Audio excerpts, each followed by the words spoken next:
ഈ ആത്മീക പ്രഭാഷണം എന്ന് പറയുമ്പോൾ പലരും വിചാരിക്കും ഇതെല്ലാം പ്രായമായവർക്കാണ്, നമുക്കുള്ളതൊന്നുമല്ല. ഇങ്ങനെ ഈ കാര്യങ്ങൾ മനസ്സിലാക്കാൻ പ്രായമൊരു കാര്യമൊന്നുമല്ല. എന്നെ പരിചയപ്പെടുത്തിയപ്പോൾ 1900 കുട്ടികൾ എന്ന് അദ്ദേഹം പറഞ്ഞു. എൻ്റെ ക്ലാസ്സിലെ കുട്ടികളെല്ലാം 62, 65, 70 വയസ്സുള്ള കുട്ടികളാണ്. ഞാനും ആ പ്രായമാണ്. എന്തിനു പറയുന്നതെന്ന് വെച്ചാൽ, അമേരിക്കയിലെ ന്യൂജേഴ്സിയിലെ 86 വയസ്സായ ഒരു സ്ത്രീയുണ്ട്, 90 വയസ്സ് ഭർത്താവിന്. ഞാനിവിടെ 4 മണി ക്ലാസ് നടത്തുമ്പോൾ അവിടെ 2:30, 3 മണിയാണ്. ഇപ്പം അറിയാം -2, -10 ഒക്കെയാണ് അവിടുത്തെ ടെമ്പറേച്ചർ. 2 സ്വെറ്റർ ഇട്ടുകൊണ്ട് കാതിൽ ഇയർഫോണും വെച്ചുകൊണ്ട് എൻ്റെ ക്ലാസ് അറ്റൻഡ് ചെയ്യും. 86 വയസ്സ്. ഇതൊരു പ്രശംസയ്ക്ക് വേണ്ടി പറയല്ല. വിദ്യയ്ക്ക് വയസ്സെന്നുള്ളതൊരു ക്രൈറ്റീരിയ അല്ല. സൗന്ദര്യരാജം വിദ്യാർത്ഥി എന്നാണ് പറയുന്നത്. ഞാനൊരു വിദ്യാർത്ഥിയാണ്. ആദിശങ്കരൻ. ആദിശങ്കരനെ വിദ്യാർത്ഥി എന്ന് പറഞ്ഞാൽ നമ്മളെല്ലാം ആരും. അതാണ് വിദ്യ അർത്ഥിക്കുന്നവൻ വിദ്യാർത്ഥി. ഏതൊരു ക്രൈറ്റീരിയ അല്ല. അതുകൊണ്ട് ചെറുപ്പത്തിൽ തന്നെ പഠിക്കണം എന്നില്ല. എപ്പോൾ നമുക്ക് തോന്നുന്നു, സമയം കിട്ടുന്നു, അന്നു മുതൽ തന്നെ അത് തുടങ്ങാം. ചെറുപ്പത്തിൽ തുടങ്ങിയാൽ കുറച്ചും കൂടി നേരത്തെ കാര്യങ്ങൾ മനസ്സിലാക്കാനും അത് നമ്മുടെ ജീവിതത്തിൽ നമുക്ക് കൊണ്ടുവരാനും സാധിക്കുന്ന തത്വം. സുബ്രഹ്മണ്യൻ്റെ മഹിമയ്ക്ക് മുമ്പ് 2-3 ചെറിയ ബേസായിട്ട് 2-3 കാര്യങ്ങൾ ഹിന്ദു മതത്തിൻ്റെ നമ്മൾ മനസ്സിലാക്കണം. ധാരാളം അറിയാവുന്നവരായിരിക്കും മുമ്പിൽ ഇരിക്കുന്നത്. എന്നാലും ഇവിടെ സന്നിഹിതരായ എല്ലാവരുടെയും അനുവാദത്തോടു കൂടി എനിക്ക് കിട്ടിയ പുസ്തകത്തിൽ നിന്നും എൻ്റെ ഗുരുനാഥന് കിട്ടിയ അറിവ് ഞാൻ നിങ്ങളുമായി പങ്കുവയ്ക്കുന്നു. അത്രയേ ഉള്ളൂ. എപ്പോഴും വേദിയിൽ സംസാരിക്കുമ്പോൾ അപ്പുറത്തിരിക്കുന്നവർ നമ്മളെക്കാളും അറിയാവുന്നവരാണ് എന്നുള്ള ധാരണയിൽ വേണം പറയാം. ഇതാണ് ആദ്യം എനിക്ക് പഠിപ്പിച്ചു തന്ന എൻ്റെ ഗുരുനാഥൻ. ഒരിക്കലും നമുക്ക് എല്ലാം അറിയാം എന്നുള്ള തോന്നൽ പാടില്ല. അറിയാവുന്നത് നമ്മൾ ഷെയർ ചെയ്യുന്നു. അതുകൊണ്ട് എല്ലാവരും ശ്രദ്ധയോടെ കേട്ട് എന്നെ ഉത്സാഹപ്പെടുത്തണം എന്ന് അപേക്ഷിച്ചുകൊണ്ട് ഞാൻ പ്രഭാഷണം തുടങ്ങാം. മതങ്ങളിൽ വെച്ച് വളരെ പ്രധാനമാകുന്നത് ഹിന്ദുമതം. നമ്മുടെ മതം എന്നുള്ളത് കൊണ്ടല്ല. എന്തുകൊണ്ടാണ് ഹിന്ദുമതത്തിന് ഇത്ര പ്രത്യേകത എന്ന് ചോദിച്ചാൽ, ഇഷ്ടദേവതാ ഉപാസന. മറ്റു മതങ്ങൾക്കെല്ലാം ഒരു ദൈവമേ ഉള്ളൂ. നമുക്ക് എത്ര ദൈവങ്ങൾ അല്ലേ? സുബ്രഹ്മണ്യൻ നോക്കിയാൽ ബാലനായിട്ടിരിക്കുന്നത്, ആണ്ടിയായിരിക്കുന്നത്, കല്യാണക്കോലം, ഇങ്ങനെ ഇഷ്ടം പോലെ. ദേവിയുടെ അടുത്ത പറയാനേ വേണ്ട. എന്തിനാണ് നമുക്ക് ഇത്രയും ദൈവങ്ങൾ? എങ്ങനെ ഇത്രയും ദൈവങ്ങൾ വന്നു ചോദിച്ചാൽ, ലോകത്തിനെ ഒരു ശക്തിയേ ഉള്ളൂ. അത് ഹിന്ദുമതത്തിൽ 26ാമത്തെ തത്വമായ ബ്രഹ്മം എന്ന് പറയും. അത് മനസ്സിലാക്കാൻ വേണ്ടി പറയാം, ഇലക്ട്രിസിറ്റി മാതിരി ഒരു പവർ. ഇലക്ട്രിസിറ്റി ആരെങ്കിലും കണ്ണുകൊണ്ട് കാണാൻ പറ്റുമോ? ഇല്ല. കാതുകൊണ്ട് കേൾക്കാൻ പറ്റുമോ? ഇല്ല. ശരി, മൂക്കുകൊണ്ട് മണന്ന് നോക്കാൻ പറ്റുമോ? നാക്കുകൊണ്ട് നക്കി നോക്കാൻ പറ്റുമോ? കൈകൊണ്ട് തൊട്ട് നോക്കാൻ പറ്റുമോ? ഇല്ല. പക്ഷെ അത് ഉണ്ടെന്നുള്ളത് എങ്ങനെ മനസ്സിലാകും? ത്രൂ ഡിവൈസസ് മനസ്സിലാകും. ഇത് ഋഗ്വേദത്തിലുള്ളതാണ്. ന സന്തൃശേ തിഷ്ഠതി രൂപമസ്യ ന ചക്ഷുഷാ പശ്യതി കശ്ചനൈനം ഹൃദാ മനീഷാ മനസാ വിക്ലിപ്തോ യേനം വിദുരമൃതാസ്തേ ഭവന്തി. സാധാരണ ഈ ചക്ഷുസ് കൊണ്ടും ജനേന്ദ്രിയങ്ങൾ കൊണ്ടും മനസ്സിലാക്കാൻ പറ്റാത്തതാണ് ആ ബ്രഹ്മം. അത് അനുഭവിക്കാനേ സാധിക്കും. പഞ്ചസാരയുടെ ടേസ്റ്റ് എങ്ങനെയിരിക്കും എന്ന് മണിക്കൂർ കണക്കിൽ സംസാരിച്ചതുകൊണ്ടോ പേജ് കണക്കിൽ എഴുതിയതുകൊണ്ടോ മനസ്സിലാവില്ല. അതേസമയം ശകലമെടുത്ത് രുചിച്ചു നോക്കിയാൽ മനസ്സിലാക്കും. അതുപോലെ ഈശ്വരനെ മനസ്സിലാക്കണമെങ്കിൽ ഈശ്വരനെ നമ്മൾ അനുഭവിക്കാൻ തയ്യാറാകണം. അതിനെന്താ വഴി? നിറവുമില്ല, മണവുമില്ല, രൂപവുമില്ല ഒരു ശക്തിയെ നമ്മളെങ്ങനെ ആരാധിക്കും? വിഗ്രഹാരാധനയാണ് നമ്മുടെ ഏറ്റവും വലിയ കാര്യം ഹിന്ദു മതത്തിൽ. അതിനായി ഋഷികൾ നമുക്ക് പറഞ്ഞു തന്നതാണ് ഗണപതി തുടങ്ങി മഹാവിഷ്ണു വരയ്ക്കുള്ള അത്തരം ദേവതാ സ്വരൂപങ്ങൾ. എന്തിനാ പറയുന്നതെന്ന് വെച്ചാൽ, രൂപത്തിലും പേരിലും പ്രശസ്തിയിലും പുരാണത്തിലും പലവിധമായ രീതിയിൽ വർണ്ണിച്ചിട്ടുണ്ടെങ്കിലും എല്ലാം ഒരു ശക്തിയുടെ പല ഭാവങ്ങൾ എന്ന് മനസ്സിലാക്കി. കാരണം ധാരാളം ആളുകൾക്ക് ഒരു ചിന്തയുണ്ട്. 4-5 ക്ഷേത്രം അടുത്തടുത്തിരിക്കുന്നു. ഗണപതി ക്ഷേത്രത്തിൽ പോയി, അതിനപ്പുറം സുബ്രഹ്മണ്യ ക്ഷേത്രത്തിൽ പോയി, അപ്പുറം ദേവിയുടെ ക്ഷേത്രമുണ്ട്, അവിടെ പോയില്ലെങ്കിൽ ദേവി കോപിക്കും, ഇങ്ങനെയൊക്കെ ആളുകൾ പറയും. ഒരു കാര്യം മാത്രം മനസ്സിലാക്കണം. ഈ കോപം, വൈരാഗ്യം, പ്രതികാര ബുദ്ധി ഇതൊന്നും ഇല്ലാത്തൊരു സ്വരൂപമാണ് ഈശ്വര സ്വരൂപം. അതെല്ലാം ഉണ്ടെങ്കിൽ സാധാരണ മനുഷ്യരാണ്. ആ മായക്കുള്ളിലുള്ള വസ്തുക്കൾക്കാണ് കോപവും കാര്യങ്ങളുമെല്ലാം. കാരണം ഇതെല്ലാം അതീതമാണ് ഈശ്വര സ്വരൂപം. അതുകൊണ്ട് അവിടെ പോയി ഇവിടെ വന്നില്ല എന്നുള്ള ദേഷ്യമൊന്നും ഒരു ദൈവത്തിനും ഉണ്ടാകില്ല. ഏത് ദൈവത്തെ സ്മരിച്ചാലും അതെല്ലാം ആകാശ പ്രതന്തോയം ഇതാഗശ്ചിത സാഗരം സർവദേവ നമസ്കാരം കേശവം പ്രതിഗച്ഛതി. കേശവം എന്ന് പറഞ്ഞുകൊണ്ട് നാരായണൻ എന്ന അർത്ഥത്തിലെടുക്കരുത്. കേശവം എന്ന് പറയുന്ന ബ്രഹ്മം. എങ്ങനെയാണോ ആകാശത്തിൽ നിന്നും പതിക്കുന്ന ജലങ്ങൾ ഒഴുകി സമുദ്രത്തിലെത്തുന്നത്, അതേപോലെ ഏത് ദൈവത്തെ ആരാധിച്ചാലും നമസ്കരിച്ചാലും അതെല്ലാം ആ ബ്രഹ്മത്തിന് തന്നെ ചേരും. അതുകൊണ്ട് ഡിഫറെൻറ്റ് ഫോംസ് ഓഫ് ഗോഡ് ഉണ്ട്. അതുകൊണ്ട് വ്യത്യാസമില്ല എന്ന് മനസ്സിലാക്കണം. പിന്നെ സ്ഥലപ്രാധാന്യത്തിനായിട്ട് അവരുടെ ഇഷ്ടദൈവമായിട്ട് അതിനെ ആരാധിക്കണം. ഇതാണ് ഹിന്ദു മതത്തിൻ്റെ തത്വം. അപ്പോൾ ഈ ആരാധന നമ്മൾ ചെയ്തേ പറ്റൂ, എസ്പെഷ്യലി മനുഷ്യരായി ജനിച്ചത്. എന്തുകൊണ്ട് ചോദിച്ചാൽ നമ്മുടെ ഹിന്ദുശാസ്ത്രം അനുസരിച്ച് 84 ലക്ഷം പിറവിയുണ്ട്. ഞാൻ പറഞ്ഞ 26-ാം തത്വമായ ബ്രഹ്മത്തിൽ നിന്നും ഒരു ജീവൻ വെളിയിൽ വന്നാൽ അത് 84 ലക്ഷം പ്രാവശ്യം ജനിക്കും. 84 lakhs, 1-2 അല്ല. പല കണക്കുകൾ പല ഗ്രന്ഥങ്ങളിൽ പറഞ്ഞിട്ടുണ്ട്. എൻ്റെ ഗുരുനാഥനിൽ നിന്ന് എനിക്ക് കിട്ടിയ അറിവനുസരിച്ച് 70 ലക്ഷം ചെടികൾ, കുടികൾ, മരങ്ങൾ, മൃഗങ്ങൾ, പക്ഷികൾ, 5 ലക്ഷം ഈശ്വര തുല്യമായ പിറവികൾ. സ്വാമി വിവേകാനന്ദൻ, രാമകൃഷ്ണ പരമഹംസർ, ജഗദ്ഗുരു ആദിശങ്കരൻ, രമണ മഹർഷി, ഇതുപോലെ ഈശ്വര തുല്യമായ പിറവികൾ. കാരണം അവരാരും അമാനുഷികമായ ശക്തികളെ കാണിച്ചിട്ടില്ല. ഈശ്വരന് തുല്യമായ പിറവികളാണെങ്കിലും അവരുടെ ഇത് കഴിഞ്ഞു. ആദിശങ്കരൻ 33 വയസ്സ് വരെ ജീവിച്ചുള്ളൂ. എത്ര കൃതികളാണ് രചിച്ചത്? ഈ അദ്വൈത സിദ്ധാന്തം കൊണ്ടുവന്നത് അദ്ദേഹമാണ്. അതുകൊണ്ട് ആദിശങ്കരൻ്റെ കൃതിയാണ് മെയിനായിട്ട് ഞാൻ എല്ലാ ക്ലാസ്സിലും എടുക്കുന്നത്. അതിൽ മനസ്സിലാവും ദൈവം ഒന്നേ ഉള്ളൂ, പലതില്ല. ഇത് നമുക്കെല്ലാം അറിയാവുന്നത് തന്നെ. 40 ദിവസം വ്രതമെടുത്ത് ശബരിമലയിൽ പോകുന്നു. പടി കയറുന്നവിടെ എന്താ എഴുതി വെച്ചിരിക്കുന്നത്? തത്വമസി. എന്താ അർത്ഥം? തത് എന്ന് പറഞ്ഞാൽ അത്, ത്വം എന്ന് പറഞ്ഞാൽ നീ, അസി എന്ന് പറഞ്ഞാൽ ആകുന്നു. എന്താണ് ബ്രഹ്മം ചോദിച്ചാൽ ചോദിക്കുന്നുണ്ട് നീ തന്നെ. ഈശ്വര സർവഭൂതാനം ഹൃദേശ അർജുന സൃഷ്ടി, ഗീതാചാര്യൻ്റെ വാക്ക്. ലളിതാ സഹസ്രനാമം അറിയാത്തവരാരും കാണില്ല അല്ലേ? അതിൽ പറയുന്ന സൃഷ്ടികർത്തരേ ബ്രഹ്മരൂപ, ഗോത്രേ ഗോവിന്ദരൂപിണി, സംഹാരിണി രുദ്രൂപ, തിരോധാനകരി ഈശ്വരി, സദാശിവാനുഗ്രഹത, പഞ്ചകൃത്യപരായണ. അപ്പോൾ സൃഷ്ടി ചെയ്യുമ്പോൾ ബ്രഹ്മാവിൻ്റെ രൂപത്തെ ധരിക്കുന്നു, സ്ഥിതി ചെയ്യുമ്പോൾ വിഷ്ണു രൂപത്തെ ധരിക്കുന്നു, സ്വയം നിങ്ങൾ രുദ്രൻ്റെ രൂപത്തെ ധരിക്കുന്നു. അപ്പോൾ പവർ ഒന്നാണെന്നുള്ളത് മനസ്സിലായി അല്ലേ? ഒരാൾ പെൺകുട്ടി ജനിക്കുന്നു, കുട്ടി കുഞ്ഞ് മോളെന്ന് പറയും. വളർന്നു വരുമ്പോൾ അതിൻ്റെ മുകളിൽ ഉണ്ടെങ്കിൽ അത് അനിയത്തി എന്ന് പറയും, താഴെ ഉണ്ടെങ്കിൽ ചേച്ചി എന്ന് പറയും അല്ലേ? പൗരപ്രായമായാൽ സ്നേഹിത, അത് കഴിഞ്ഞാൽ വിദ്യാർത്ഥി, കല്യാണമായ ഭാര്യ, അല്ലെ ഇൻലാസിന് മരുമകൾ. അവൾ കുട്ടി ജനിച്ചാൽ അവൾ അമ്മയാകുന്നു, കുട്ടിയെ കുട്ടി ജനിച്ചാൽ അവൾ അമ്മമ്മയാകുന്നു. ഇതിലല്ലേ ഉള്ളൂ. ആൾ മാറ്റമുണ്ടോ? ജനിച്ചത് മുതൽ മരിക്കുന്നവരെ ഒരാൾ ഒന്നേ ഉള്ളൂ, പല സ്റ്റാറ്റസ്. ഇതാണ് ആ ബ്രഹ്മം പല രൂപത്തിൽ നമുക്ക് ആരാധിക്കാനായിട്ട് തന്നിട്ടുണ്ടെന്നുള്ള അർത്ഥം. ഇതാണ് നമ്മൾ മനസ്സിലാക്കുന്നത്. അങ്ങനെ 9 ലക്ഷം പിറവി മനുഷ്യപ്പിറവി. ജന്തുനാം നരജന്മ ദുർലഭം, വിവേക ചൂടാമണി ആദിശങ്കരൻ്റെ വാക്കാണ്. ആ 9 ലക്ഷം പിറവിയിൽ മനുഷ്യജന്മം വളരെ ശ്രേയമായതാണ്. 84 ലക്ഷത്തിൽ 9 ലക്ഷം മനുഷ്യപ്പിറവി വളരെ ശ്രേയസ്സാണ്. അതിലും അതിശ്രേഷ്ഠമായി കിട്ടുന്നതാണ് നമ്മളെപ്പോലുള്ള മനുഷ്യപ്പിറവികൾ. നമുക്കെന്താ വ്യത്യാസം എന്ന് ചോദിച്ചാൽ, ഈ വക കാര്യങ്ങളിൽ മനസ്സിലാക്കാനും വരാനും ഈശ്വരാനുഗ്രഹം വേണം എന്ന് ആഗ്രഹിക്കാനും സാധിക്കുന്നത് തന്നെ ഇതുകൊണ്ട്. അതുകൊണ്ട് എന്താ നമ്മൾ ചെയ്യേണ്ടത്?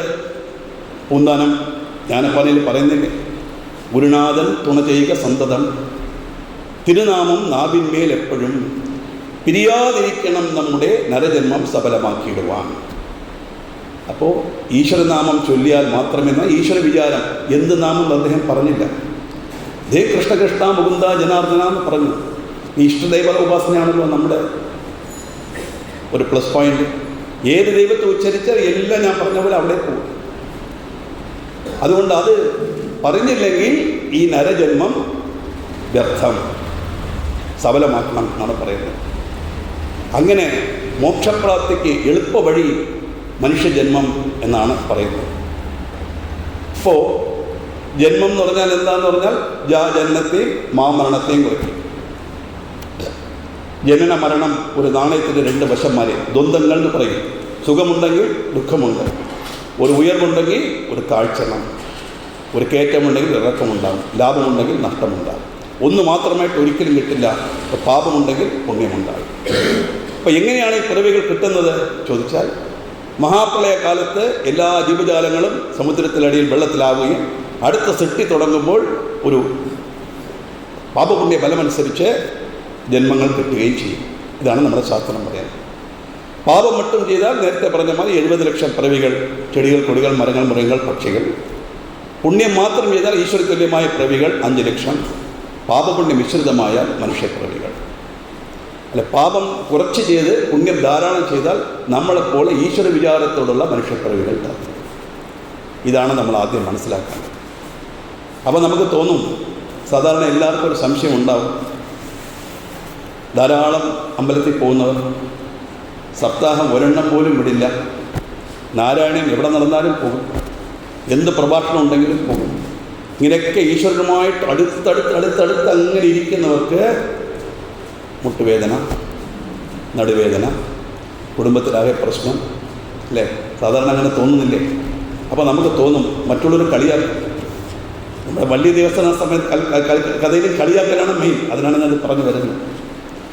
ഈശ്വരനെ വേരോടെ പിഴാനായിട്ട് പോകുന്നു, എന്നിട്ട് അവൻ അഭിനന്ദിക്കുന്ന കണ്ടോ ചോദിക്കും. അവൻ അമ്പലത്തിലേ പോണില്ല, സുഖമായിരിക്കുന്നു, പൂർവ്വജന്മ സുഹൃതം അനുഭവിച്ചുകൊണ്ടിരിക്കുക. അത് തീരുമ്പോൾ അപ്പം അറിയാൻ പറ്റും. ഇത് നമുക്ക് എവിടെ മനസ്സിലാക്കും? നിങ്ങൾ ജപിക്കുന്നു പുണ്യഫലപ്രദായ നമഃ, ലളിതാ സഹസ്രനാമത്തിൽ പറയുന്നില്ല. ഏത് ചോദ്യം നിങ്ങൾ ഹിന്ദുമതത്തിൽ ചോദിച്ചാലും അതിന് മറുപടി ലളിതാ സഹസ്രനാമത്തിന് ഉത്തരം കിട്ടും. അത്ര കണ്ട് വിശിഷ്ടമായൊരു ഗ്രന്ഥമാണ് ലളിതാ സഹസ്രനാമം. വെറുതെ ദേവിയുടെ 1000 നാമങ്ങളല്ല. അപ്പോൾ പുണ്യത്തിനും ഫലത്തിനും എന്നാണ് സിമ്പിളായിട്ട് പറഞ്ഞുതരാം. നമുക്ക് എന്തെല്ലാം ഫേവറായിട്ട് വരുന്നു, അനുകൂലമായിട്ട് വരുന്നു, അതെല്ലാം പുണ്യത്തിൻ്റെ ഫലം. എന്തെല്ലാം പ്രതികൂലമായിട്ട് വരുന്നു, അതെല്ലാം പാപത്തിൻ്റെ ഫലം. അപ്പോൾ ബുദ്ധിമുട്ട് വന്നാൽ അതിൻ്റെ വൃത്തം എന്താണ്? നമ്മൾ ചെയ്ത പാപത്തിൻ്റെ ഫലം. ആത്മിക എന്ത് പറയുമെന്ന് വെച്ച് കഴിഞ്ഞാൽ, ബുദ്ധിമുട്ടോ കഷ്ടമോ ഈ പറയുന്ന കാര്യങ്ങളൊക്കെ വന്നാൽ ഒരിക്കലും ദുഃഖിക്കേണ്ട കാര്യമില്ല, ഈശ്വരനെ പഴിക്കേണ്ട കാര്യമുണ്ട്. ദൈവത്തിന് കണ്ണില്ല, ഭഗവാൻ എന്നെ ഒരുപാട് പരീക്ഷിക്കുന്നു എന്നൊന്നും പറയാനേ പാടില്ല. അങ്ങനെ അറിഞ്ഞൂടാ. അനുഗ്രഹിക്കാൻ മാത്രമേ അറിയൂ, ഉപദ്രവിക്കാൻ അറിയില്ല ഈശ്വരൻ. അപ്പോൾ ഈ പാപത്തിൻ്റെ ഫലം എന്തുകൊണ്ട് വരുന്നു? നേരത്തെ പറഞ്ഞ മാതിരി പുണ്യകർമ്മങ്ങൾ ധാരാളം ചെയ്ത് എല്ലാം ഈശ്വര വിചാരിച്ചിരിക്കുമ്പോൾ അതിൻ്റെ ഫലം അനുഭവിക്കാൻ നമ്മൾ പ്രാപ്തരാകുന്നു. ആ സമയത്തെ ഇത് കുറുക്കേ വരും. അപ്പോൾ ഇതിൻ്റെ ഫലം കഴിഞ്ഞാലേ നമുക്ക് അതിലോട്ട് പോകാൻ സാധിക്കുള്ളൂ. നമ്മൾ കഴിക്കുന്ന ഭക്ഷണം തന്നെ എടുക്കുന്നു. പൈനാപ്പിൾ 3 എണ്ണം 100 രൂപ വിൽക്കുന്നു. ആ ഇല മുള്ള എല്ലാം കൂടെ ചേർത്തിട്ടല്ലേ നമ്മൾ 100 രൂപ കൊടുത്ത് വാങ്ങിച്ചത്. അതങ്ങനെ ആരെങ്കിലും കഴിക്കുന്നുണ്ടോ? എല്ലാ ഭാഗത്തിനെയും വെട്ടിക്കളഞ്ഞ് നമുക്ക് മാംസളമായ അതിൻ്റെ ഫ്ലഷി പാർട്ട് മാത്രമേ നമുക്ക് എടുക്കാൻ സാധിക്കൂ. വെണ്ടയ്ക്ക വാങ്ങിയാൽ തലയും പാലും വെട്ടി പകുതി എടുക്കും. അപ്പോൾ ഇത് രണ്ടും കളഞ്ഞാലേ ഇതെടുക്കാൻ സാധിക്കുകയുള്ളൂ. ഇത് തന്നെയാണ് പാപത്തിൻ്റെ ഫലം അനുഭവിക്കുന്നത്. 1 ലക്ഷം രൂപ കടം വാങ്ങി 1000 രൂപ അടച്ചു, 10,000 രൂപ അടച്ചു, 90 പിന്നെ 10,000 അടച്ചു, 80 എങ്ങനെ കടം കുറഞ്ഞു വരുന്നു. അതേപോലെ ഈ അസുഖങ്ങളും കാര്യങ്ങളും വരുമ്പോൾ നമുക്ക് ആ പാപത്തിൻ്റെ ഫലം കുറഞ്ഞു വരുന്നു. അത് എന്തുകൊണ്ട് ധാരാളം ഇത് ചെയ്യുന്നവർക്ക് വരുന്നെന്ന് പറഞ്ഞാൽ പുണ്യത്തിൻ്റെ ഫലം അനുഭവിക്കാൻ നമ്മൾ പ്രാപ്തരാകുകയാണ്, നമ്മളെ റെഡിയാക്കുകയാണ്. അതിന് ഇത് കളഞ്ഞാലേ പറ്റുള്ളൂ. ഇതാണ് താല്പര്യം എന്നല്ലാതെ ഈശ്വരൻ്റെ കുഴപ്പമല്ല. കാരണം മനുഷ്യൻ്റെ ദുഃഖങ്ങളെ 3ആയിട്ടാണ് ക്ലാസിഫൈ ചെയ്തിരിക്കുന്നത് നമ്മുടെ ശാസ്ത്രം. ആധ്യാത്മികം, ആദിഭൗതികം, ആദിദൈവികം. ധാരാളം എല്ലാവരും കേട്ട് കാണും. ചെറിയൊരു വ്യത്യാസം മാത്രമേ അതിലുള്ളൂ. അതുകൊണ്ടാണ് ഞാൻ നേരത്തെ പറയുന്നത്. ആധ്യാത്മികം എന്ന് പറഞ്ഞാൽ നമ്മുടെ കൂടെ ഉള്ളത് നേരത്തെ പറഞ്ഞ പോലെ തന്നെ മുട്ടുവേദന, നടുവേദന. ഞാൻ പ്രഭാഷണം കേൾക്കാൻ പോവുകയാണ്, മുട്ടുവേദനയാണ്, നീ കുറച്ച് നേരം ഇവിടെ ഇരുന്നോ എന്ന് പറഞ്ഞിട്ട് അതിനെ മാറ്റി ഫ്രിഡ്ജിലോ അലമാരിക്കൊക്കെ വെച്ചിട്ട് വരാൻ സാധിക്കുമോ? എവിടെ പോയാലും നമ്മുടെ കൂടെ വരും. അതുപോലെ മനസ്സിലെ ചില പ്രശ്നങ്ങൾ, ദുഃഖങ്ങൾ, ചിരിച്ചെല്ലാം സംസാരിക്കും, അമ്പലത്തിൽ വരെ എല്ലാം ചെയ്താലും ആ മനസ്സിലുള്ള ദുഃഖം നമ്മളെ എപ്പോഴും മനസ്സിനെ നോവിച്ചുകൊണ്ടേയിരിക്കും. അതാണ് ആധ്യാത്മികം. നമ്മളെ വിട്ട് മാറ്റാൻ സാധിക്കില്ല. ആദിഭൗതികം എന്ന് പറഞ്ഞാൽ കമ്മിങ് ഫ്രം ഔട്ട്സൈഡ് പാർട്ടിക്കിൾസ്, വെളിയിലുള്ള വസ്തുക്കളിൽ നമുക്ക് കിട്ടുന്നത്. ഇഴജന്തുക്കളിൽ നിന്നും, കള്ളന്മാരിൽ നിന്നും, ദുഷ്ടജന്തുക്കളിൽ നിന്നും, അല്ലെങ്കിൽ ദുഷ്ട ആളുകളിൽ നിന്നും. ഇതാണ് ആദിഭൗതികം. അപ്പം നമ്മുടെ കൂടെ ഉള്ളത് ആധ്യാത്മികം, പുറമേ നിന്ന് വരുന്നത് ആദിഭൗതികം. ഇത് രണ്ടും ഒരു പരിധിവരെ നമുക്ക് സഹിക്കാനും കഴിയും, പിടിച്ചു നിർത്താനും കഴിയും. 3ാമത് ആദിദൈവികം. ഉടനെ ഇതിനെ ക്ലാസിഫൈ ചെയ്യും ദൈവകോപം. ദൈവകോപം എന്ന് ആരെങ്കിലും പറഞ്ഞാൽ ആരും തെറ്റിദ്ധരിക്കരുത്, അഹങ്കാരം കൊണ്ട് പറയുന്നതല്ല.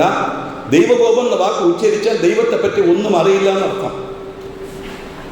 തറപ്പിച്ച് പറയാൻ ഏതെങ്കിലും ഒരു ദൈവം കോപിക്കുന്ന മാതിരി ഒരു വിഗ്രഹം കണ്ടിട്ടുണ്ടോ? എല്ലാം ഇങ്ങനെയല്ലേ ഇരിക്കുന്നു, തുളച്ചുള്ള ഇങ്ങനെ. ഒരു പടം കാണിച്ചു തരട്ടെ, ഒരു വിഗ്രഹം കാണിച്ചു തരട്ടെ. ഇവിടെ ചോദ്യം വരും, കയ്യിലുള്ള ആയുധങ്ങളെല്ലാം, ഈ ആയുധങ്ങളെല്ലാം എന്തിനാണ്? ദുഷ്ടശക്തികളെ ഇല്ലാതാക്കാനാണ് ഈ ആയുധം. ആരാണ് ദുഷ്ടശക്തികൾ? ആരാണ് ദേവന്മാർ? ആരാണ് അസുരന്മാർ? കഥകൾ പറഞ്ഞു തരും. കറുത്തേരിൻ്റെ ശരീരം, 7 അടി പൊക്ക, 5 അടി വീതി, നല്ല ദംഷ്ടങ്ങളൊക്കെ വെച്ച് മനുഷ്യരെ ആംലരെ കണ്ടതെല്ലാം ഭക്ഷിക്കുന്നവനാണ് അസുരൻ. ദേവന്മാർ എന്ന് പറഞ്ഞാൽ കോമള സ്വരൂപൻ. ഇതൊക്കെ നമുക്ക് പറഞ്ഞു തന്നിട്ടുള്ളതാണ്. ദേവനും അസുരനും എവിടെയോ അല്ല, രണ്ടും നമ്മൾ തന്നെയാണ്. എപ്പോഴൊക്കെ നമ്മുടെ മനസ്സ് നല്ലത് ചിന്തിക്കുന്നോ അപ്പോൾ നമ്മൾ ദേവന്മാർ.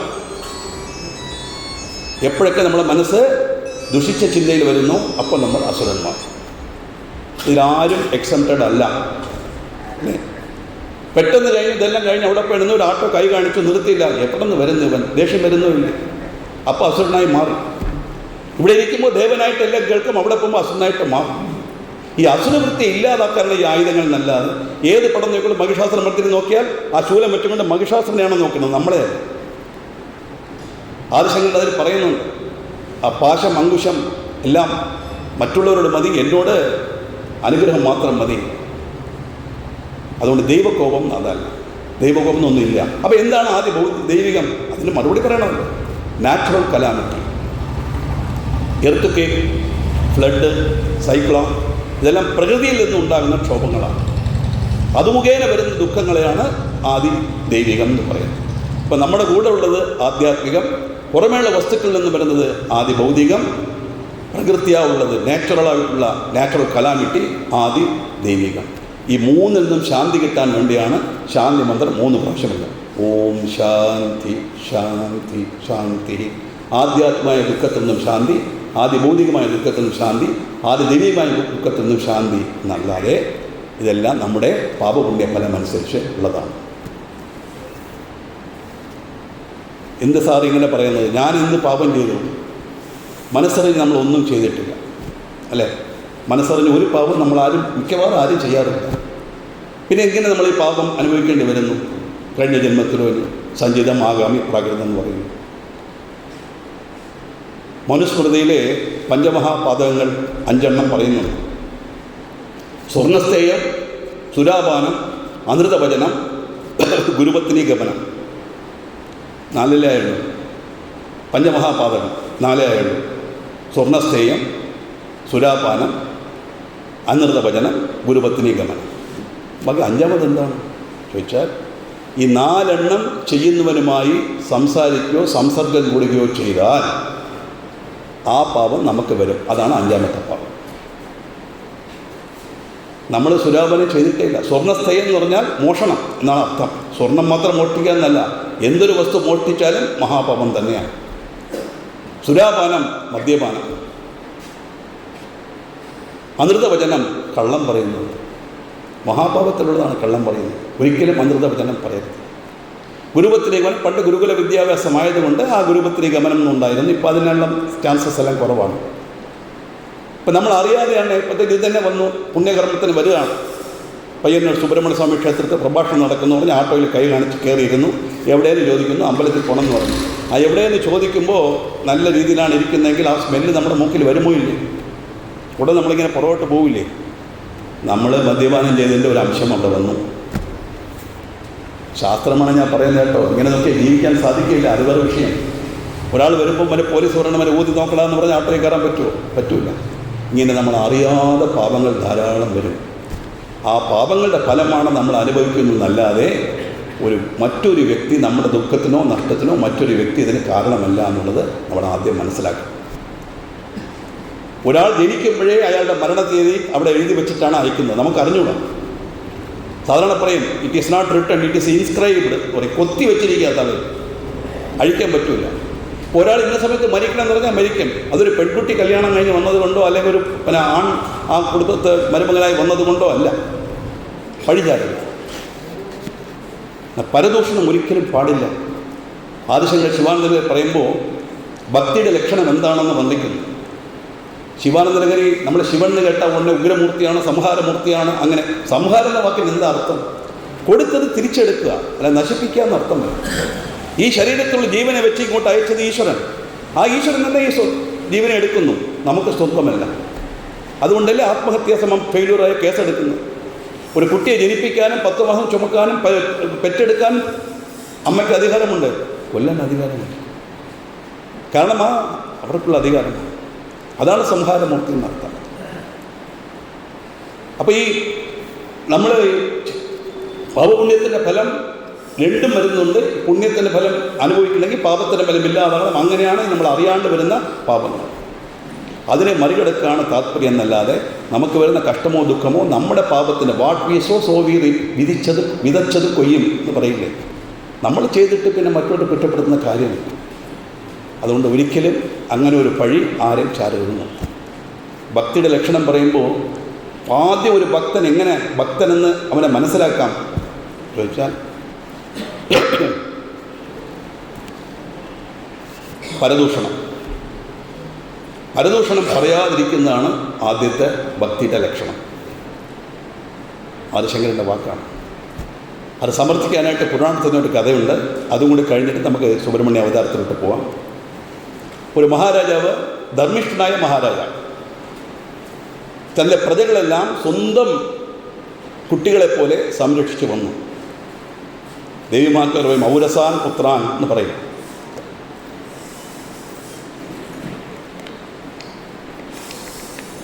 ഔരസപുത്രൻ എന്ന് പറഞ്ഞാൽ 14 വിധമായ പുത്രന്മാരുണ്ട്. അതിൽ പ്രധാനിയാണ് ഔരസപുത്രൻ.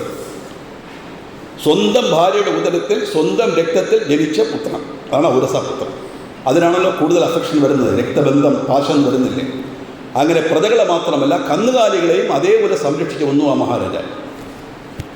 അങ്ങനെ ഇരിക്കെ എത്ര നല്ലവനായാലും എത്ര ധർമ്മിഷ്ഠനായാലും ജന്മം എന്ന് പറഞ്ഞാൽ ജാജനനം മരണം, ആരും പേടിക്കേണ്ട ആവശ്യമില്ല. ജനനമുണ്ടെങ്കിൽ മരണം നിശ്ചയം. അങ്ങനെ മഹാരാജാവ് മരണപ്പെട്ടു. അപ്പോൾ അദ്ദേഹത്തിൻ്റെ പുണ്യകർമ്മങ്ങളുടെ ഫലമായിട്ട് അദ്ദേഹത്തിന് സ്വർഗമാണ് പ്രാപ്തി. വിഷ്ണുദൂതന്മാർ വന്നു അദ്ദേഹത്തിന് സ്വർഗത്തിലേക്ക് അയച്ചുകൊണ്ട് പോയി. ആ സ്വർഗവാതിലെത്തിയപ്പോൾ വാതിൽ അടച്ചിരിക്കുകയാണ്. അവിടെ പല്ലൊക്കെ ഇറക്കി. മഹാരാജാവ് ചോദിക്കുന്നു, എന്താണ് നട അടച്ചിരിക്കുന്നത്? എനിക്ക് അകത്ത് പ്രവേശനമില്ലേ? ഉണ്ട്, ചെറിയൊരു പരീക്ഷയുണ്ട്, അത് കഴിഞ്ഞാലേ അകത്ത് പോകാൻ സാധിക്കുകയുള്ളൂ.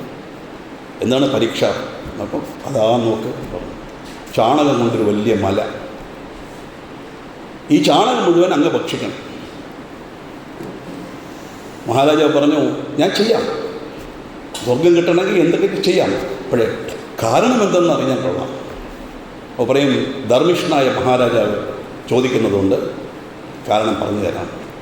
നിങ്ങൾ ദിവസവും രാവിലെ പുല്ല് കൊടുക്കുന്ന സമയത്ത് ഒരു ദിവസം ഒരു പശുവിന് കൊടുത്ത പുല്ലിൻ്റെ ആ വക്കോലിൻ്റെ അറ്റത്ത് ശകല ചാണകം ഉണ്ടായിരുന്നു.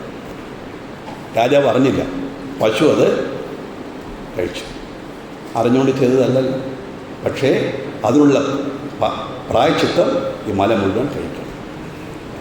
മഹാരാജാവ് പ്രാർത്ഥിക്കും, ഞാൻ അറിയാതെ ചെയ്തതല്ലേ, ഞാനങ്ങനെ ഇത്രയും നല്ല കാര്യം ചെയ്തിട്ട് ഞാൻ എൻ്റെ ഒരു അശ്രദ്ധ കൊണ്ട് പറ്റിയതാണ്, അതിന് വേറെ പോംവഴിയൊന്നും ഇല്ലേ എന്ന് യാചിക്കും. അപ്പോൾ വിഷ്ണുദൂതന്മാർ പറയും, ചെയ്യാം. നിങ്ങൾ ജനിച്ചിട്ട് ഇതുവരെ നിങ്ങളെപ്പറ്റി ആരും ഒരു അപവാദം പറഞ്ഞിട്ടില്ല.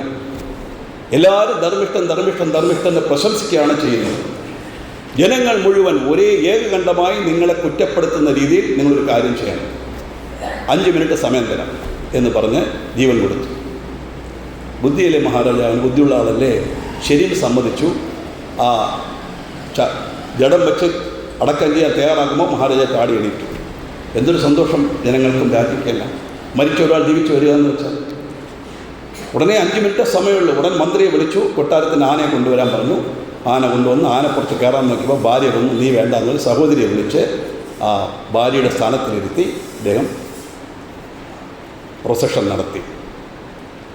ജനങ്ങൾ പറഞ്ഞു, ധർമ്മിഷ്ഠനായ മഹാരാജാവ് മരിച്ചുപോയി തിരിച്ചു വന്നെന്ന് സന്തോഷപ്പെട്ടപ്പോൾ ബുദ്ധിഹീനനായി പോയല്ലോ, ഭാര്യയ്ക്കും സഹോദരിക്കും വ്യത്യാസമറിയാത്ത ആളെന്ന് അത്ര പേരും ഇങ്ങനെ ദൂഷിക്കാൻ തുടങ്ങി. ഏകണ്ട 5 മിനിറ്റ് കഴിഞ്ഞപ്പോൾ ആനപ്പുറത്തുനിന്നും രാജാവ് താഴെ വീണു. വീണ്ടും ആ പല്ലക്ക് വെച്ച സ്ഥലത്ത് അദ്ദേഹം പ്രത്യക്ഷപ്പെട്ടു. സ്വർഗവാതിൽ തുറന്നിരിക്കുകയാണ്, അകത്ത് പ്രവേശിക്കാൻ. രാജാവ് ചോദിച്ചു, ഞാൻ അകത്ത് പോവാം, പക്ഷേ ഈ ചാണകമല എന്തായി? അത് എന്തോ ആയി പറഞ്ഞില്ല അവർ. ഇല്ല, എനിക്കത് അറിയണം എന്ന് പറഞ്ഞു. അതിനിപ്പുറത്ത് നോക്കുന്നു, ധാരാളം പാത്രം വെച്ചിട്ടുണ്ട്. അതെല്ലാം ചെറിയ ചെറിയ ഉരുണ്ടയായി ഉരുട്ടി വെച്ചിരിക്കുകയാണ്. നമ്മൾ കടയിൽ ലഡ്ഡു വെച്ചിരിക്കുന്ന മാതിരി. എന്തിനാന്ന് ചോദിച്ചു. യാഥാർത്ഥ്യമറിയാതെ നിങ്ങളെക്കുറിച്ച് പറഞ്ഞില്ലേ കുറ്റം, അവർക്കെല്ലാം കൊടുക്കാനായി വെച്ചിരിക്കുന്നതാണ് ഈ ലഡ്ഡു, ചാണക ലഡ്ഡു. എന്തിനാണ് ഈ കഥ എന്ന് പറഞ്ഞാൽ, നമ്മൾ അറിഞ്ഞോ അറിയാതെയോ ഒരു അപവാദം പറയുമ്പോൾ നമ്മളത് ഏറ്റു പറയുകയോ അത് കേൾക്കാൻ പോലും പാടില്ല. വൈരിചരിതം ന ശ്രവണീയം പറഞ്ഞു.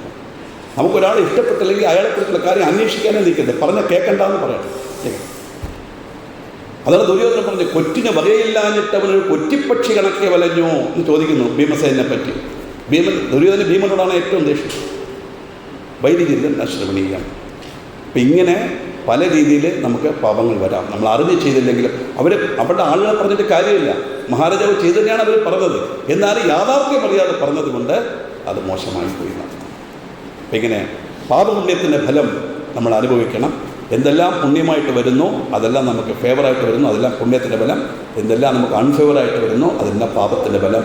പാപത്തിൻ്റെ ഫലം വരുംതോറും ഈ പുണ്യം ചെയ്യുന്നതുകൊണ്ട് നമുക്ക് എന്ത് പ്രയോജനം എന്നൊരു ചോദ്യം വന്നാൽ, ഈ പാപത്തിൻ്റെ ഫലത്തെ അനുഭവിക്കാനുള്ള മാനസിക ശേഷി, സാമ്പത്തിക ശേഷി, ശാരീരിക ശേഷി നമുക്കുണ്ടാകും. We will be able to overcome the difficulties we are facing the life. പുണ്യകർമ്മം ചെയ്യുന്നത് അതാണ് അമ്പലത്തിൽ പോകുന്നതുകൊണ്ടുള്ള കാര്യം. ഇത് ബേസായിട്ടുള്ള കാര്യങ്ങൾ പറഞ്ഞതേ ഉള്ളൂ. നമുക്ക് സുബ്രഹ്മണ്യൻ്റെ അവതാരത്തെക്കുറിച്ച് നോക്കാം. ദക്ഷയാഗം എല്ലാവർക്കും അറിയാം. ദക്ഷൻ ഒരു യാഗം നടത്തി. ആ യാഗത്തിൽ പരമേശ്വരനെ അവഗണിച്ചുകൊണ്ട് യാഗം നടത്തി. എന്താണ് ദക്ഷനും പരമേശ്വരനും തമ്മിലുള്ള ഒരു വൈരാഗ്യം ചോദിച്ചാൽ, ഒരു യാഗം നടത്തി, അപ്പോൾ പരമേശ്വരൻ ദക്ഷനെ ഭാഗവച്ചില്ല എന്നൊക്കെ പല കഥകളും പറയും. ശരിയായ കഥ എന്താണെന്ന് ചോദിച്ചാൽ ശിവപുരാണത്തിലുള്ളത്, ശിവഭക്തനാണ് ദക്ഷൻ. ദിവസവും ശിവലിംഗത്തിന് ആരാധന ചെയ്യുന്നതാണ്. അങ്ങനെയുള്ള ദക്ഷന്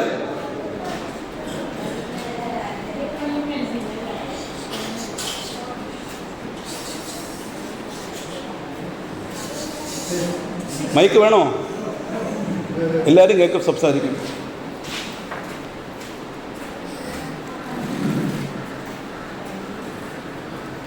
ഇന്നലെ വരെ ദൈവമായി ആരാധിച്ചുകൊണ്ടിരുന്ന ആ പരമേശ്വരനെ ഇനി ആരാധിക്കാൻ പറ്റുമല്ലോ, മരുമകനായിപ്പോയി. അതാണ് ദക്ഷൻ്റെ കൺസേൺ. അല്ലാതെ ഈശ്വരനെ അപമാനിച്ചെന്നോ ഈശ്വരൻ വകവച്ചില്ലെന്നുള്ള ദേഷ്യമല്ല.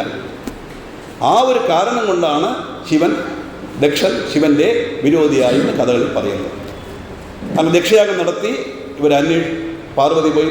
ദാക്ഷായണി പോയി ശിവനോട് പറയും, എന്തായാലും ചെയ്ത് തെറ്റാണ്, ആ ദക്ഷയാഗത്തെ ഞാൻ മുടക്കും, നിങ്ങളുടെ പ്രാധാന്യമുണ്ടെന്ന് അറിയിച്ചേ പറ്റുകയുള്ളൂ എന്ന് പറയുകയും. അങ്ങനെ പരമേശ്വരൻ്റെ വാക്ക് കേൾക്കാതെ ദാക്ഷായണി ദക്ഷൻ്റെ യാഗശാലയിൽ പോവും.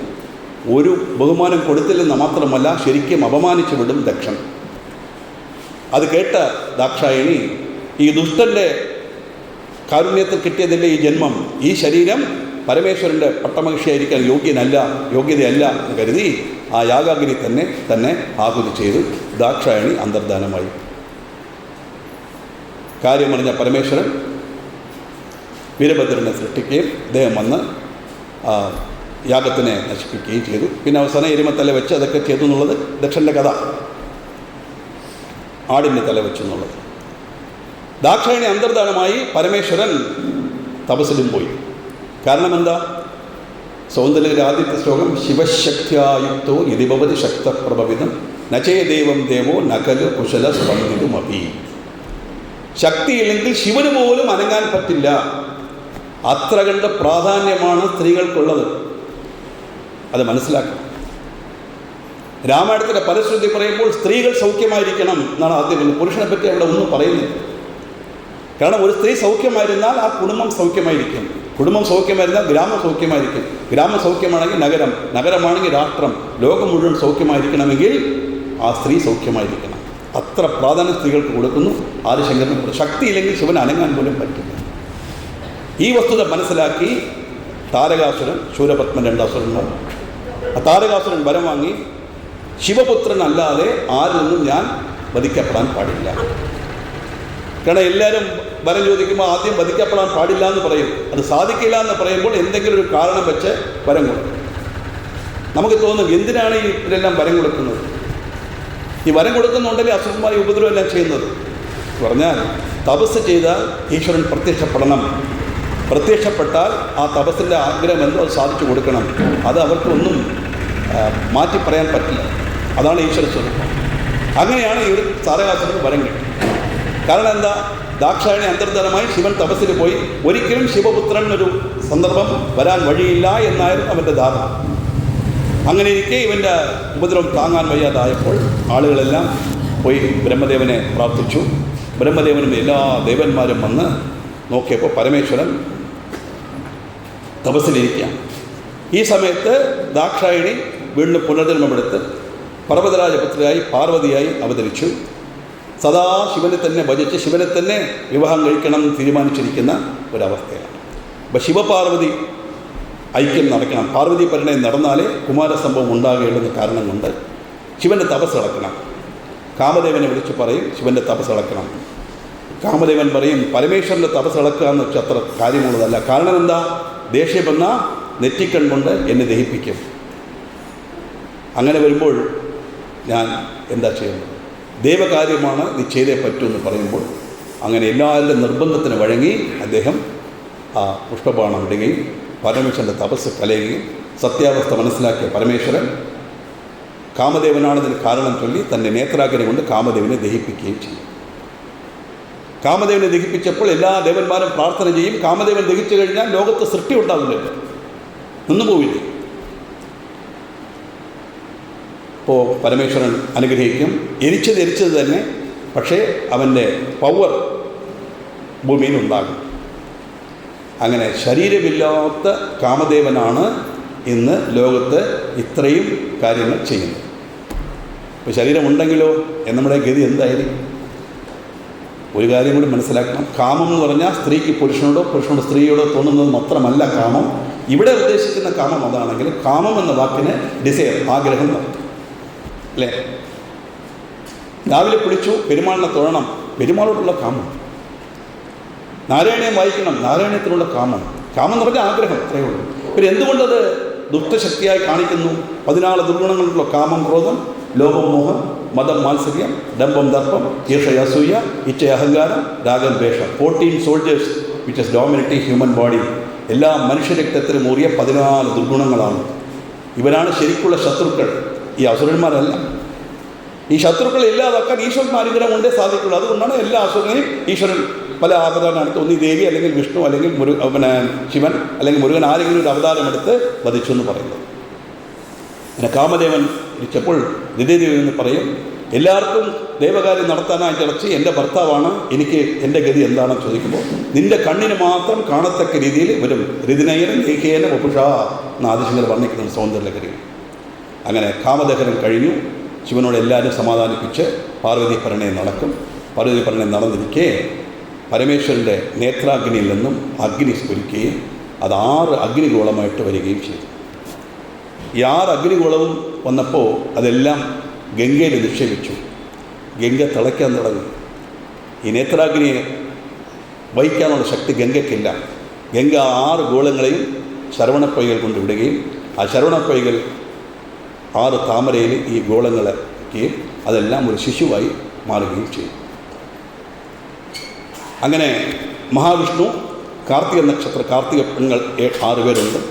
അവരോട് പറഞ്ഞു, നിങ്ങളെല്ലാം ഈ ശിശുവിനെ സംരക്ഷിക്കണം എന്ന് പറയുകയും അങ്ങനെ അവർ ശിശുവിനെ സംരക്ഷിച്ചുകൊണ്ട് വരുമ്പോഴാണ് പാർവതി കാര്യം അറിയുന്നത്.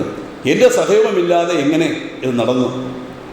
ശിവപാർവതി ഐക്യത്തോടു കൂടിയല്ലേ കുമാരൻ ലഭിക്കേണ്ടത് പറയുകയും പരമേശ്വരൻ പറയും, നിൻ്റെ പുത്രൻ തന്നെയാണ് എന്ന് പറയുകയും അങ്ങനെ മാതൃവാത്സല്യത്തോടെ ഈ 6 കുട്ടികളെ വീക്ഷിച്ച് എല്ലാവരും തൻ കൈകൊണ്ട് ഇങ്ങനെ അണച്ചു പിടിക്കുമ്പോൾ 6 ശരീരവും ചേർന്ന് ഒറ്റ ശരീരമായി 6 മുഖവും 12 കൈകളുമുള്ള ആ ശരവണപ്പൊയ്കളുടെ ശരവണൻ സുബ്രഹ്മണ്യൻ എന്ന രീതിയിൽ അദ്ദേഹം അവതരിച്ചു. ഇതാണ് സുബ്രഹ്മണ്യ അവതാര കഥ. അപ്പോൾ സുബ്രഹ്മണ്യൻ അവതരിച്ചതിനാണ് താരകാസുരനെ വധം ചെയ്യാൻ. അങ്ങനെ ദേവി തങ്ങളുടെ ശക്തി കൊണ്ട് ഒരു വേലിനെ ഭഗവാന് സൃഷ്ടിക്കും. ആ ഭഗവാന് വേൽ നൽകും. ആ വേലാണ് ഇദ്ദേഹം ആയുധമായി ഉപയോഗിക്കുന്നത്. ഈ വേൽ എന്താണ്, അതിൻ്റെ രൂപം എന്താണ് എന്നുള്ളത് നമ്മൾ തത്വം വരുമ്പോൾ നോക്കാം. ആദ്യം കഥ നോക്കിയിട്ട് പിന്നെ അതിൻ്റെ തത്വം നോക്കാം. ആ രീതിയിൽ ശൂരപത്മനും താരകാസുരനും ഭയങ്കരമായ ആക്രോശത്തോടുകൂടി ദേവന്മാരെ ഉപദ്രവിക്കുകയും എല്ലാവരും സുബ്രഹ്മണ്യനോടൊന്നും പറയും, അങ്ങക്ക് മാത്രമേ സാധിക്കുകയുള്ളൂ, എൻ്റെ വധം ചെയ്യണം പറയും. അപ്പോൾ വീരബാഹു, സുബ്രഹ്മണ്യൻ്റെ അവതാരം തന്നെയാണത്, വീരബാഹു പറയും, താരകാസുരനെ ഞാൻ വധിച്ചോളാം, എനിക്കതിനുള്ള ശക്തി തന്നാൽ മതി. സുബ്രഹ്മണ്യൻ അനുവദിക്കും. അങ്ങനെ വീരബാഹുവും താരകാസുരനും തമ്മിൽ ഭയങ്കരമായ യുദ്ധം നടക്കും. ഒരു വിധത്തിലും താരകാസുരന് വീരബാഹുവിന് ജയിക്കാൻ സാധിക്കില്ല എന്ന് മനസ്സിലാക്കിയപ്പോൾ ഇയാൾ നേരെ പോയി ക്രൗഞ്ചപർവ്വതത്തിൽ പോയി അയാൾ ഒളിക്കും. ഈ ക്രൗഞ്ചപർവ്വതം എന്താണ്? എല്ലാത്തിനും കാരണമുണ്ട്. ക്രൗഞ്ചെന്നൊരു അസുരൻ, അദ്ദേഹം കൈലാസ ദർശനം കഴിഞ്ഞ് വരുന്ന അഗസ്ത്യ മഹർഷിയെ വഴിയിൽ തടസ്സമായിട്ട് മലയായിട്ട് നിൽക്കും. അസുരനാണ്. അഗസ്ത്യ മഹർഷി ശപിക്കും, നീ മലയായി പോകട്ടെ. ശപിക്കുമ്പോഴാണ് തെറ്റ് മനസ്സിലാക്കുന്നത്. കൂടെ ശാപമോക്ഷത്തിന് പ്രാർത്ഥിക്കും. സുബ്രഹ്മണ്യൻ്റെ അവതാരമെന്ന് നിൻ്റെ മോക്ഷം കിട്ടും പറഞ്ഞിട്ട് അഗസ്ത്യർ പോയി. അങ്ങനെ ക്രൗഞ്ച മലയായിട്ട് ക്രൗഞ്ചമല നിന്നു. ആ മലയിൽ താരകാസനെ പിന്തുടർന്നു പോയ വീരഭദ്രൻ ഗുഹയ്ക്കകത്തായിപ്പോയി, പുറത്തു വരാൻ സാധിച്ചില്ല. മഹാഭാരതത്തിൽ അഭിമന്യുവിനെ പറ്റിയാതെ പത്മവ്യൂഹം പിളർന്നു പോയി, തിരിച്ചു വരാൻ സാധിക്കില്ല. അതാണല്ലോ അഭിമന്യുവിൻ്റെ അന്ത്യത്തിന് കാരണം. ഇങ്ങനെ വീരബാഹുവും സൈന്യവും പോയി കണ്ടില്ല എന്ന് പറഞ്ഞപ്പോൾ ഇവരെ അന്വേഷിച്ച് സുബ്രഹ്മണ്യൻ ഇറങ്ങുകയും അങ്ങനെ പോകാൻ നേരത്ത് കാര്യം മനസ്സിലാക്കി തൻ്റെ വേലായുധം കൊണ്ട് ആ ക്രൗഞ്ചമലയെ പിളർന്ന് അസുരനെ വധിച്ചപ്പോൾ തന്നെ ശൂരപത്മൻ വരികയും ശൂരപത്മനെയും വധിച്ചു. ഇപ്പോൾ മല രണ്ടായി പിളർക്കുകയും ഒന്ന് കോഴിയായിട്ടും ഒന്ന് മയിലായിട്ടും മാറി. അപ്പോൾ ഈ ശൂരപത്മനെ താരകാസുരൻ്റെ ആശ്രയസ്ഥലമായ ആ മലയെ രണ്ടായി ബാധിച്ചപ്പോൾ ഒന്ന് കോഴിയെ തൻ്റെ കൊടിയടയാളമായിട്ടും മയിലിനെ തൻ്റെ വാഹനമായിട്ടും സുബ്രഹ്മണ്യൻ അനുഗ്രഹിച്ചു ഉണ്ടാക്കും. അപ്പോൾ ഈ അസുര നിഗ്രഹമല്ല അനുഗ്രഹമാണ് ശരിക്കും. രാവണ നിഗ്രഹമല്ല. ജൈവജന്മാർക്ക് മുനിമാരുടെ ശാപം കൊണ്ട് കിട്ടിയ 3 പിറവികളാണ് ഹിരണ്യാക്ഷൻ, ഹിരണ്യകശിപു, രാവണൻ, കുംഭകർണൻ, ശിശുപാലൻ, ദന്തഭക്തൻ. അതാണ് ഇവിടെ വധം നടക്കുന്നതിൻ്റെ കാര്യം. അങ്ങനെ ശൂരപത്മനെയും ഇവരെയും വധിച്ചു. ആ സന്തോഷത്തിൽ ദേവന്മാരെല്ലാം കൂടി ഇന്ദ്രനോട് പറഞ്ഞു, ഇത്രയും നാൾ നമുക്ക് ഉണ്ടായ ആ ബുദ്ധിമുട്ടെല്ലാം സുബ്രഹ്മണ്യൻ മാറ്റി തന്നിട്ടുണ്ട്. അതുകൊണ്ട് അദ്ദേഹത്തിന് നമുക്ക് എന്തെങ്കിലും ഒരു പാരിതോഷികം എന്നുള്ള അർത്ഥത്തിൽ പറയുന്നു. പിന്നെ എല്ലാവരും കൂടി ആലോചിച്ചു. ദേവേന്ദ്രൻ്റെ പുത്രിയായ ദേവസേനയെ അദ്ദേഹത്തിന് കല്യാണം കഴിച്ചു. ആരാണ് ദേവസേന?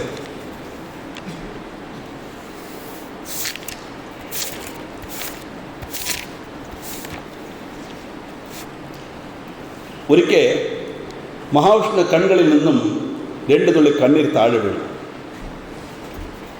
വീണ അടുത്ത ക്ഷണം സുന്ദരിയായ 2 പെൺകുട്ടികളായി. ഒരു കുട്ടിക്ക് ആനന്ദവല്ലി എന്നും വേറൊരു കുട്ടിക്ക് സുന്ദരവല്ലി എന്നും പേര്. 2 പേരും പ്രാർത്ഥിച്ചു, ഞങ്ങൾക്ക് സുബ്രഹ്മണ്യനെ ഭർത്താവായി ലഭിക്കണം. ഇതാണ് പ്രാർത്ഥന. നിങ്ങൾ 2 പേരും തപസ് ചെയ്യണം. തപസ് ചെയ്താൽ തീർച്ചയായിട്ടും നിങ്ങൾക്ക് അടുത്ത ജന്മത്തിൽ നിങ്ങൾക്ക് സുബ്രഹ്മണ്യനെ വിവാഹം കഴിക്കാൻ പറയും. 2 പേരും കഠിനമായി തപസ് ചെയ്യാൻ തുടങ്ങും. ആനന്ദവല്ലി വളരെ ആത്മാർത്ഥതയോടെ സുബ്രഹ്മണ്യനെ മാത്രം മനസ്സിൽ വിചാരിച്ചുകൊണ്ട് ദീർഘകാലം തപസ് ചെയ്തു. സുന്ദരവല്ലി എന്ത് ചെയ്തു? വളരെ പെട്ടെന്ന് തപസ്സെല്ലാം തീർത്തിട്ട് ഈ ആനന്ദവല്ലിയെ കളിയാക്കാൻ തുടങ്ങി. നേരത്തെ പറഞ്ഞില്ലേ, അപവാദം പറയാൻ തുടങ്ങി. അങ്ങനെ സുന്ദരവല്ലിയുടെയും ആനന്ദവല്ലിയുടെയും തപസ് പൂർത്തിയായപ്പോൾ സുബ്രഹ്മണ്യൻ പ്രത്യക്ഷപ്പെട്ടു. പറഞ്ഞു, കഠിനമായ തപസ് ചെയ്തതുകൊണ്ടും ഈ അല്പം പോലും അതിഥി വ്യതിചലിക്കാതിരുന്നത് കൊണ്ടും നീ ദേവപുത്രിയായി ദേവേന്ദ്രൻ്റെ മകളായി നീ ജനിക്കും. ശരിയായ കാലത്ത് നിന്നെ ഞാൻ പണിഗ്രഹണം ചെയ്യാം. വള്ളിയോട് പറഞ്ഞു, നീയും തപസ് ചെയ്തു, പക്ഷേ നീ ഒരുപാട് കളിയാക്കിയാവും. അതുകൊണ്ട് നിനക്ക് വേടർകുലത്തിൽ നീ ജനിക്കണം. അങ്ങനെ വള്ളി എന്ന പേരിൽ നീ വേടർകുലത്തിൽ ജനിക്കണം. സമയമാകുമ്പോൾ തീർച്ചയായിട്ടും നിന്നെ ഞാൻ പരിണയിക്കും. അങ്ങനെ ദേവസേനയെ കല്യാണം ചെയ്തതുകൊണ്ടാണ് അദ്ദേഹം ദേവസേനാപതി എന്നായി. ആ മുരുകനെ തന്നെ ഇവർ സൈന്യാധിപനായിട്ട് നിയമിച്ചു. അപ്പോൾ ദേവസേനാപതിന്ന് രണ്ട് രീതിയിൽ പിരിക്കാം. ദേവസേനാപതി, ദേവസേനയുടെ ഭർത്താവ്, ദേവസേനാപതി, ദേവന്മാരുടെ സേനാപതി. അങ്ങനെയാണ് ഭഗവാന് ദേവസേനാപതി എന്ന് പേര് വന്നത്. അങ്ങനെ ഇരിക്കെ ഈ മഹാവിഷ്ണു ഒരിക്കൽ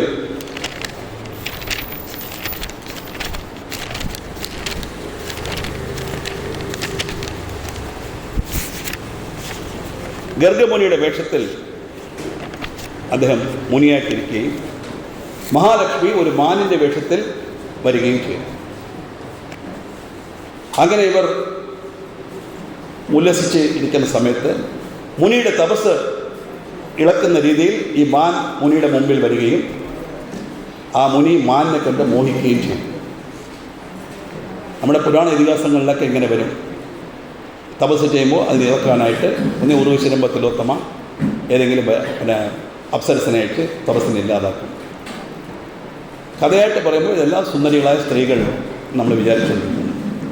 ഈ പുരാണത്തിൽ പറഞ്ഞിട്ടുള്ളതെല്ലാം നമുക്ക് മനസ്സിലാക്കാൻ വേണ്ടിയാണ്. നമ്മൾ ശ്രുതി പുരാണാനാം ആലയം കരുണാലയം നമാമി ഭഗവത് പാദ ശങ്കരം ലോകശങ്കരം. ശ്രുതി സ്മൃതി പുരാണം.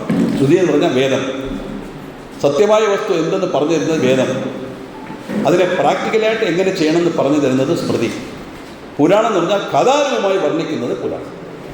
ആ കഥകളായതുകൊണ്ടാണ് ഈ ഉർവശിരംഭത്തിലോത്തമ എന്നൊക്കെ പറയുന്നതല്ലാതെ ഇതൊന്നും സ്ത്രീകളായിട്ടല്ല നമ്മൾ കണക്കാക്കേണ്ടത്. അപ്പോൾ സ്വർഗ്ഗലോകത്ത് വസിക്കുന്നവരാരാ എന്ന് പറഞ്ഞാൽ, സ്വർഗം എന്ന് പറഞ്ഞാൽ എന്താ, നരകം എന്ന് പറഞ്ഞാൽ എന്താ? ഇതിന് മുകളിൽ ആകാശത്തുമുള്ള ഒരു ലോകമുണ്ട്. അവിടെ ഉർവശിരംഭത്തിലോത്തമയുടെ നൃത്തമെല്ലാം കണ്ട് അമൃതം സേവിച്ച് സൗഖ്യമായിട്ടിരിക്കാം, പുണ്യകർമ്മങ്ങൾ ചെയ്താൽ. പാപം ചെയ്ത് നരകത്ത് പോവും. നരകത്ത് പോയാൽ അവിടെ യമദൂതന്മാർ എന്തെല്ലാമോ ചെയ്യും, അങ്ങനെ ചെയ്യും, ഇങ്ങനെ ചെയ്യും, ആ ചട്ടിയിലിട്ട് വറക്കും, ഇങ്ങനെയൊക്കെ കഥകളൊക്കെ പറഞ്ഞു തന്നിട്ടുണ്ട്. ഇതൊക്കെ നമ്മളെ പേടിപ്പിക്കാൻ വേണ്ടി പറയുന്ന കാര്യങ്ങളാണ്. സ്വർഗവും നരകവും എവിടെയില്ല. എന്താണ് സ്വർഗം? സത് സംസർഗ സ്വർഗ, സത്സംഗം. അതല്ലേ നടക്കുന്നു. എല്ലാം മറന്ന്, എത്ര തന്നെ നമ്മൾ വിഷമമുണ്ടാകില്ല, എല്ലാം മറന്ന് നമ്മളിതിൽ ലയിച്ച് കേൾക്കുന്നില്ലേ? അതുപോലെ അമ്പലത്തിൽ പോകുമ്പോൾ വിഗ്രഹത്തിന് മുകളിൽ നിൽക്കുമ്പോൾ എല്ലാം മറന്ന് ഈശ്വരനെ പ്രാർത്ഥിക്കുന്നില്ലേ? അപ്പോൾ കിട്ടുന്നൊരു സുഖമുണ്ടല്ലോ, അതാണ് സ്വർഗം. സത് സംസർഗ സ്വർഗ. അപ്പോൾ നരകം എന്താണ്? അസത് സംസാര വിഷയ ജന സംസർഗ നരക. അസത് സംസാര വിഷയ ജന സംസർഗം. നേരത്തെ പറഞ്ഞ മാതിരി എസ്പെഷ്യലി സ്ത്രീ സംബന്ധമായ എന്തെങ്കിലും ഒരു ന്യൂസ് വന്നു കഴിഞ്ഞാൽ അതിനപ്പം തന്നെ ഫോൺ എടുക്കണം, അല്ലെങ്കിൽ പെട്ടെന്ന് സാരി കൊടുത്ത് അടുത്ത വീട്ടിൽ പോയി പറഞ്ഞേ പറ്റൂ എന്ന രീതിയിൽ ചിന്തിക്കുന്ന ആൾക്കാർ ധാരാളം ഉണ്ട്. പൊടിപ്പും തൊങ്ങലും വെച്ച് പറഞ്ഞ് ഇല്ലാത്ത കാര്യത്തിന് ഉള്ളതായിട്ട് പറഞ്ഞ് എങ്ങനെ കൊണ്ടുപോകും. എന്തെല്ലാം നമ്മുടെ മനുഷ്യനെ സന്തോഷം, ന്യായമായ രീതിയിൽ സന്തോഷം കൊടുക്കുന്നുവോ അതെല്ലാം സത്സംഗത്തിൻ്റെ ഫലം. ദുഷിപ്പിക്കുന്ന കാര്യങ്ങളെല്ലാം അതാണ് നരകം. നരകം എവിടെയോ ഉള്ളതെല്ലാം കപ്പൽ. അപ്പോൾ ഇവിടെ 2 തുള്ളി വീണു, 2 പെൺകുട്ടികളായി അവർ തപസ് ചെയ്തു. ദേവസേന കല്യാണം കഴിച്ച് അങ്ങനെ ആനന്ദവല്ലിയുടെ ആഗ്രഹം സാധിച്ചു. ഇവിടെ സുന്ദരവല്ലി എന്തായി? ആ മാനിൽ ആകർഷണായ മുനി അങ്ങനെ അവരുമായി ക്രീഡാരംഗം നയിക്കുകയും ആ മാൻ ഗർഭം ധരിക്കുകയും ചെയ്യും. ഇപ്പോഴേ മനസ്സിലാക്കണം, ഇതെല്ലാം ലോകത്തിൽ നടന്ന സംഭവമാണെന്ന് പറയാൻ പറ്റുമോ? ഒരു മഹർഷി ഒരു മാനിനെ മോഹിച്ചു, മാൻ ഒരു ഗർഭിണിയായി അതൊരു പെൺകുട്ടിയെ പ്രസവിച്ചു. ഇതെവിടെ നടക്കും? അങ്ങനെ മാൻ ഗർഭിണിയായി. പിന്നെ മുനിയുടെ കഥ അവിടെ ഇല്ല. പ്രസവ സമയമായപ്പോൾ ഈ വേടസ്ത്രീകളെല്ലാം വള്ളിക്കിഴങ്ങ്, നമ്മുടെ സ്വീറ്റ് പൊട്ടറ്റോ ഇല്ലേ, അതിൻ്റെ കൃഷി ചെയ്യുന്ന കിഴങ്ങുകളെല്ലാം പറിച്ചിട്ട് അവിടെ കുഴി, ആ കുഴിയിൽ പോയി ഈ മാൻ പ്രസവിക്കും. എങ്ങനെ? ഐശ്വര്യപൂർണമായ അഴക് സ്വരൂപമായ തേജസ്സുള്ള ഒരു പെൺകുട്ടിയെ പ്രസവിക്കും. കുട്ടിയെ കണ്ട മാത്രമേ പ്രസവിച്ച ഉടനെ മാൻ അപ്രത്യക്ഷമാകും. വേടസ്ത്രീകളെല്ലാം വന്ന് നോക്കും, പേടിച്ച് അവരും പോകും. ആ സമയത്ത് അവിടെ നമ്പിരാജൻ, വേടൻ്റെ തലവൻ. ആരാണ് ഈ നമ്പിരാജൻ?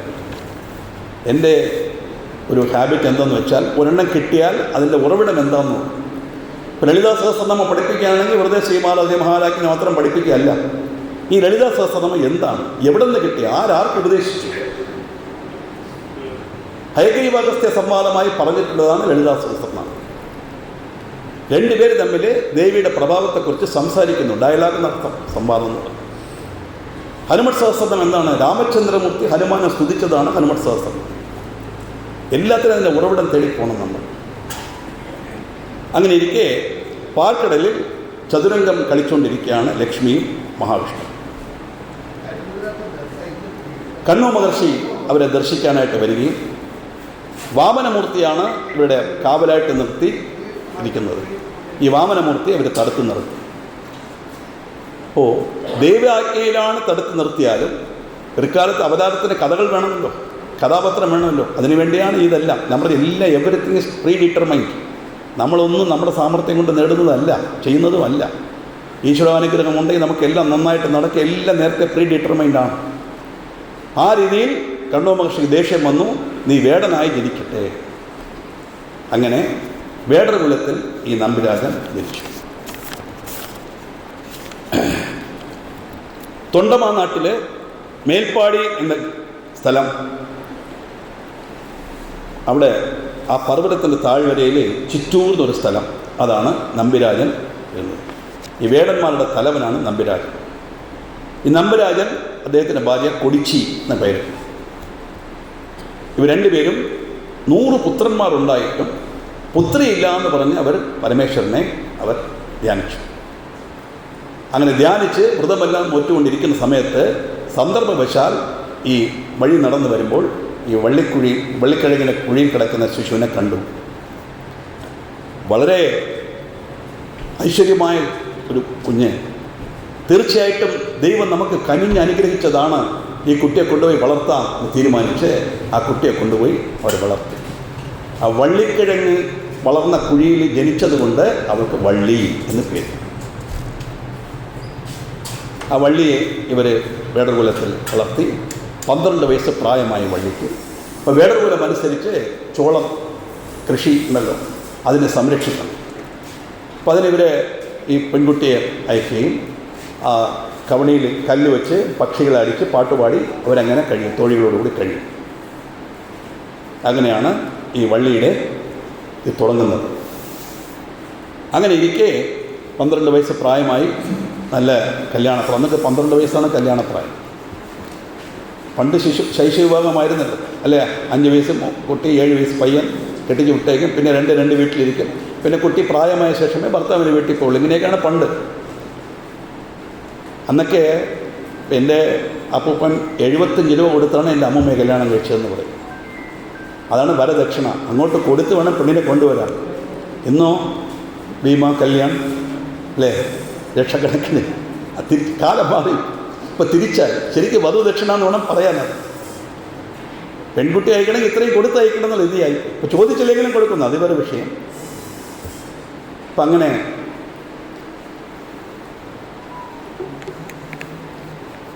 പന്ത്രണ്ട് വയസ്സായ കുട്ടി ഉടനെ നാരദൻ നേരെ പോയി സുബ്രഹ്മണ്യനെ കണ്ട് ആ വള്ളിയുടെ വൃത്താന്തങ്ങളെല്ലാം പറഞ്ഞു. എപ്പോഴും ഇവിടെ നടന്നാലും നാരദൻ നയിക്കും. നാരദൻ വരും, ഉടനെ കലഹമുണ്ടാവും. അത് കഴിഞ്ഞ് ആരായി നാരദൻ? ഒരു മഹർഷി ഒരു വീണയും കയ്യിൽ തൂക്കിക്കൊണ്ട് നാരായണ നാരായണ എന്ന് വിചാരിച്ചുകൊണ്ട് ഈ പ്ലാസ്റ്റിക് മലയിലായിട്ട് സിനിമയിൽ കാണിക്കുന്നത്. ഇതാണ് നാരദൻ എന്ന് പറഞ്ഞാൽ നമ്മുടെ ഉള്ളിലുള്ള അനലിറ്റിക്കൽ മൈൻഡാണ് നാരദൻ. മനം, ബുദ്ധി, ചിത്തം, മൈൻഡ് എന്ന് ഇംഗ്ലീഷിൽ ഒന്ന് പറഞ്ഞാലും ഞാൻ അവതാരത്തിനൂടെ തത്വങ്ങളും കൂടി പറയണം. കാര്യം മനസ്സിലാക്കാൻ വേണ്ടിയാണ്. അതൊന്നുമല്ല. നമ്മളെല്ലാം കേൾക്കുന്നു. ഇപ്പം ഞാൻ പറയുന്നത് നിങ്ങൾ കേൾക്കുന്നു. ഇത് റിസീവിങ് മൈൻഡ്. ഇതങ്ങനെ വിശ്വസിക്കരുത്. കാരണം പറയുന്നതെല്ലാം കാത് കേൾക്കുന്ന ഒന്നും വിശ്വസിക്കരുത്. ഒന്ന് വിഷയം എല്ലാം വിശ്വസിക്കരുത്. കേട്ടത് നിങ്ങൾ എന്ത് ചെയ്യണം? വീട്ടിൽ പോയിട്ട് അതിനെക്കുറിച്ച് ചിന്തിക്കണം. ശരിയാണോ? നോക്ക്, വാസ്തവമല്ലേ? നമ്മൾ ഇതൊക്കെ ചെയ്യുമ്പോൾ കഷ്ടം വരുന്നുണ്ടല്ലോ. അപ്പോൾ നമ്മുടെ പാപം കൊണ്ടല്ലേ വരുന്നത്. ആ ചിന്ത വന്നു കഴിഞ്ഞാൽ ദുഃഖം വരുമ്പോൾ ആരെ നമ്മൾ പഴിക്കില്ല. അതാണ് നമ്മൾ ചിന്തിക്കുമ്പോൾ കിട്ടുന്നത്. അതാണ് ചിത്തം, തിങ്കിങ് മൈൻഡ്. മൂന്നാമത് അനലിറ്റിക്കൽ മൈൻഡ്. അതിനെ വിശകലനം ചെയ്യണം. അപ്പോൾ എന്താണ് ഇതിൻ്റെ ഉറവിടം എന്ന് പറഞ്ഞാൽ അതിൻ്റെ ഉള്ളിൽ ഇറങ്ങി ചെല്ലണം. അതാണ് അനലിറ്റിക്കൽ മൈൻഡ്. ഇങ്ങനെ വള്ളിയുടെ കാര്യങ്ങളെല്ലാം പറഞ്ഞു. നേരെ അദ്ദേഹം വള്ളി കല്യാണം കഴിക്കാനായിട്ട് വരികയും നല്ലൊരു വേടൻ്റെ, സുമുഖനായ വേടൻ്റെ വേഷത്തിൽ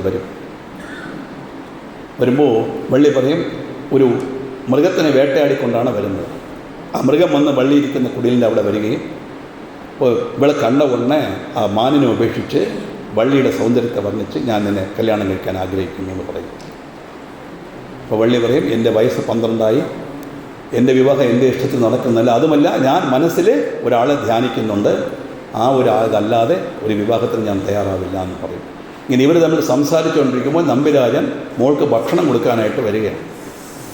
നമ്മൾ സ്കൂളിലൊക്കെ പോകുമ്പോൾ പാക്ക് ചെയ്ത് കൊടുക്കൂലേ, അതുപോലെ ഭക്ഷണം കൊണ്ട് വരികയാണ്. ഇദ്ദേഹം കണ്ട മാത്രമേ തന്നെ ഇദ്ദേഹം വലിയൊരു മരമായിട്ട് മാറും. വേദങ്ങളും ആഗമശാസ്ത്രങ്ങളും 64 കലകളുമാണ് മരങ്ങളായി മാറിയെന്നാണ് തത്വത്തിൽ പറയുന്നത്. മരങ്ങളായി മാറി നമ്പിരാജൻ നോക്കി, ഇതുവരെ ഈ പ്രദേശത്ത് ഇങ്ങനൊരു മരം ഇല്ലല്ലോ, പെട്ടെന്ന് ഇത്രയും വലിയൊരു മരം ഇങ്ങനെ പ്രത്യക്ഷപ്പെട്ടു. അപ്പോൾ ഇത് ഏതെങ്കിലും അസുരവൃത്തിയുടെ ഒരു ഭാഗമാണോ? ഇതുകൊണ്ട് തന്നെ മോൾക്ക് വല്ല ആപത്ത് വരുമോ എന്ന് പറഞ്ഞ് ഭൃത്യന്മാരെ വെച്ച് ആ മരത്തിനെ വെട്ടിക്കളയാൻ പറയും. പക്ഷേ ഇവർക്കറിയാമല്ലോ അതൊരു വേടനാണ്, മരമല്ല എന്ന്. എങ്ങനെ അച്ഛനോട് പറയാം? വേടൻ എന്ന് പറഞ്ഞു കഴിഞ്ഞാൽ ഈ പെൺകുട്ടിയുള്ള സ്ഥലത്ത് വന്നതിന് അപ്പം പോയിട്ട് വാ, ഇങ്ങനെ ചെയ്തതെന്ന് ഉപദേശമൊന്നുമില്ല, ഉടൻ ശിക്ഷയാണ്. പണ്ട് കാലം പറഞ്ഞു, അച്ഛാ നല്ലൊരു മരം, എനിക്ക് നല്ല തണലേകുന്നു, സൗഖ്യമായിരിക്കുന്നു ഞാൻ, എനിക്ക് ഉപകാരപ്രദമാണ്, അതിനെ വിട്ടേക്കൂ എന്ന് പറയും. ശരി എന്ന് പറഞ്ഞ് നമ്പിരാജൻ അങ്ങോട്ട് പോകുമ്പോൾ വീണ്ടും പഴയ രൂപം ധരിച്ച് ഇവരെ തന്നെ ഇങ്ങനെ വള്ളിയെ കല്യാണം ഞാൻ പറഞ്ഞുകൊണ്ടേയിരിക്കും. അങ്ങനെ ഇരിക്കെ ആ ചോളം സംരക്ഷണത്തിൻ്റെ കാലം കഴിഞ്ഞു. മോളെ തിരിച്ച് ഗ്രാമത്തിൽ കൊണ്ടുപോകാനായിട്ട് നമ്പിരാജൻ വരികയും ആ സമയത്ത് ഇദ്ദേഹം ഇങ്ങനെ പറയും, വേടർ കുലത്തിൽ നിന്ന് വന്ന് നിന്നെ കണ്ടാൽ അവർ നിന്നെ കൊല്ലും, നീ അപ്രത്യക്ഷമാക്കിയോ പറയുകയും അങ്ങനെ നമ്പിരാജൻ മകളെ വിളിച്ചുകൊണ്ട് പോകുന്നിടത്ത് ഒരു വയസ്സായ വൃദ്ധൻ്റെ രൂപത്തിൽ, സന്യാസി രൂപത്തിൽ മാറും സുബ്രഹ്മണ്യൻ. നോക്കണേ, ഒരു കല്യാണം കഴിക്കാൻ എന്തെല്ലാം പാട് അല്ലേ നമ്മൾ അനുഭവിക്കുന്നില്ലേ? എത്ര മെസ്സേജ്, എത്ര കാര്യങ്ങളേക്ക് എല്ലാം കഷ്ടപ്പെട്ടില്ല നമ്മൾ ചെയ്യുന്നത്. എല്ലാം പുരാണത്തിൽ അപ്പൊക്കെ ഇതാണ് ചെയ്ത്, പെട്ടെന്നൊന്നും നടക്കില്ല. അങ്ങനെ ഒരു വയസ്സൻ്റെ വേഷത്തിലിരുന്നു. ഒന്ന് പറഞ്ഞു, ഞാൻ ഈ തീർത്ഥാടനം കഴിഞ്ഞ് വരികയാണ്, എനിക്കിവിടെ കുറച്ചാൾ മലയിൽ താമസിക്കണം, അതിനെ അനുവദിക്കണം എന്ന് പറയും. നമ്പിരാജൻ നോക്കി ഒരു പ്രായമായ ആൾ, സന്യാസി, അദ്ദേഹത്തിന് അവിടെ താമസിക്കാൻ സ്ഥലം കൊടുക്കുകയും ശുശ്രൂഷിക്കാനായിട്ട് വള്ളിയെ തന്നെ ഏൽപ്പിക്കുകയും ചെയ്തു. ഇതിലപ്പുറം സന്തോഷം എന്ത് വേണം സന്യാസിക്ക്? അങ്ങനെ ഇവർ തമ്മിൽ ഇതായിട്ടിരിക്കുകയും ഭംഗിയായിട്ട് കുറേ നാളിങ്ങനെ വർഷം പോയതേ അറിഞ്ഞില്ല. അങ്ങനെ ഇരുന്നു. സുബ്രഹ്മണ്യൻ്റെ രൂപത്തിലിരിക്കുന്ന സന്യാസി പറയും, നീ എന്നെ കല്യാണം കഴിക്കണം.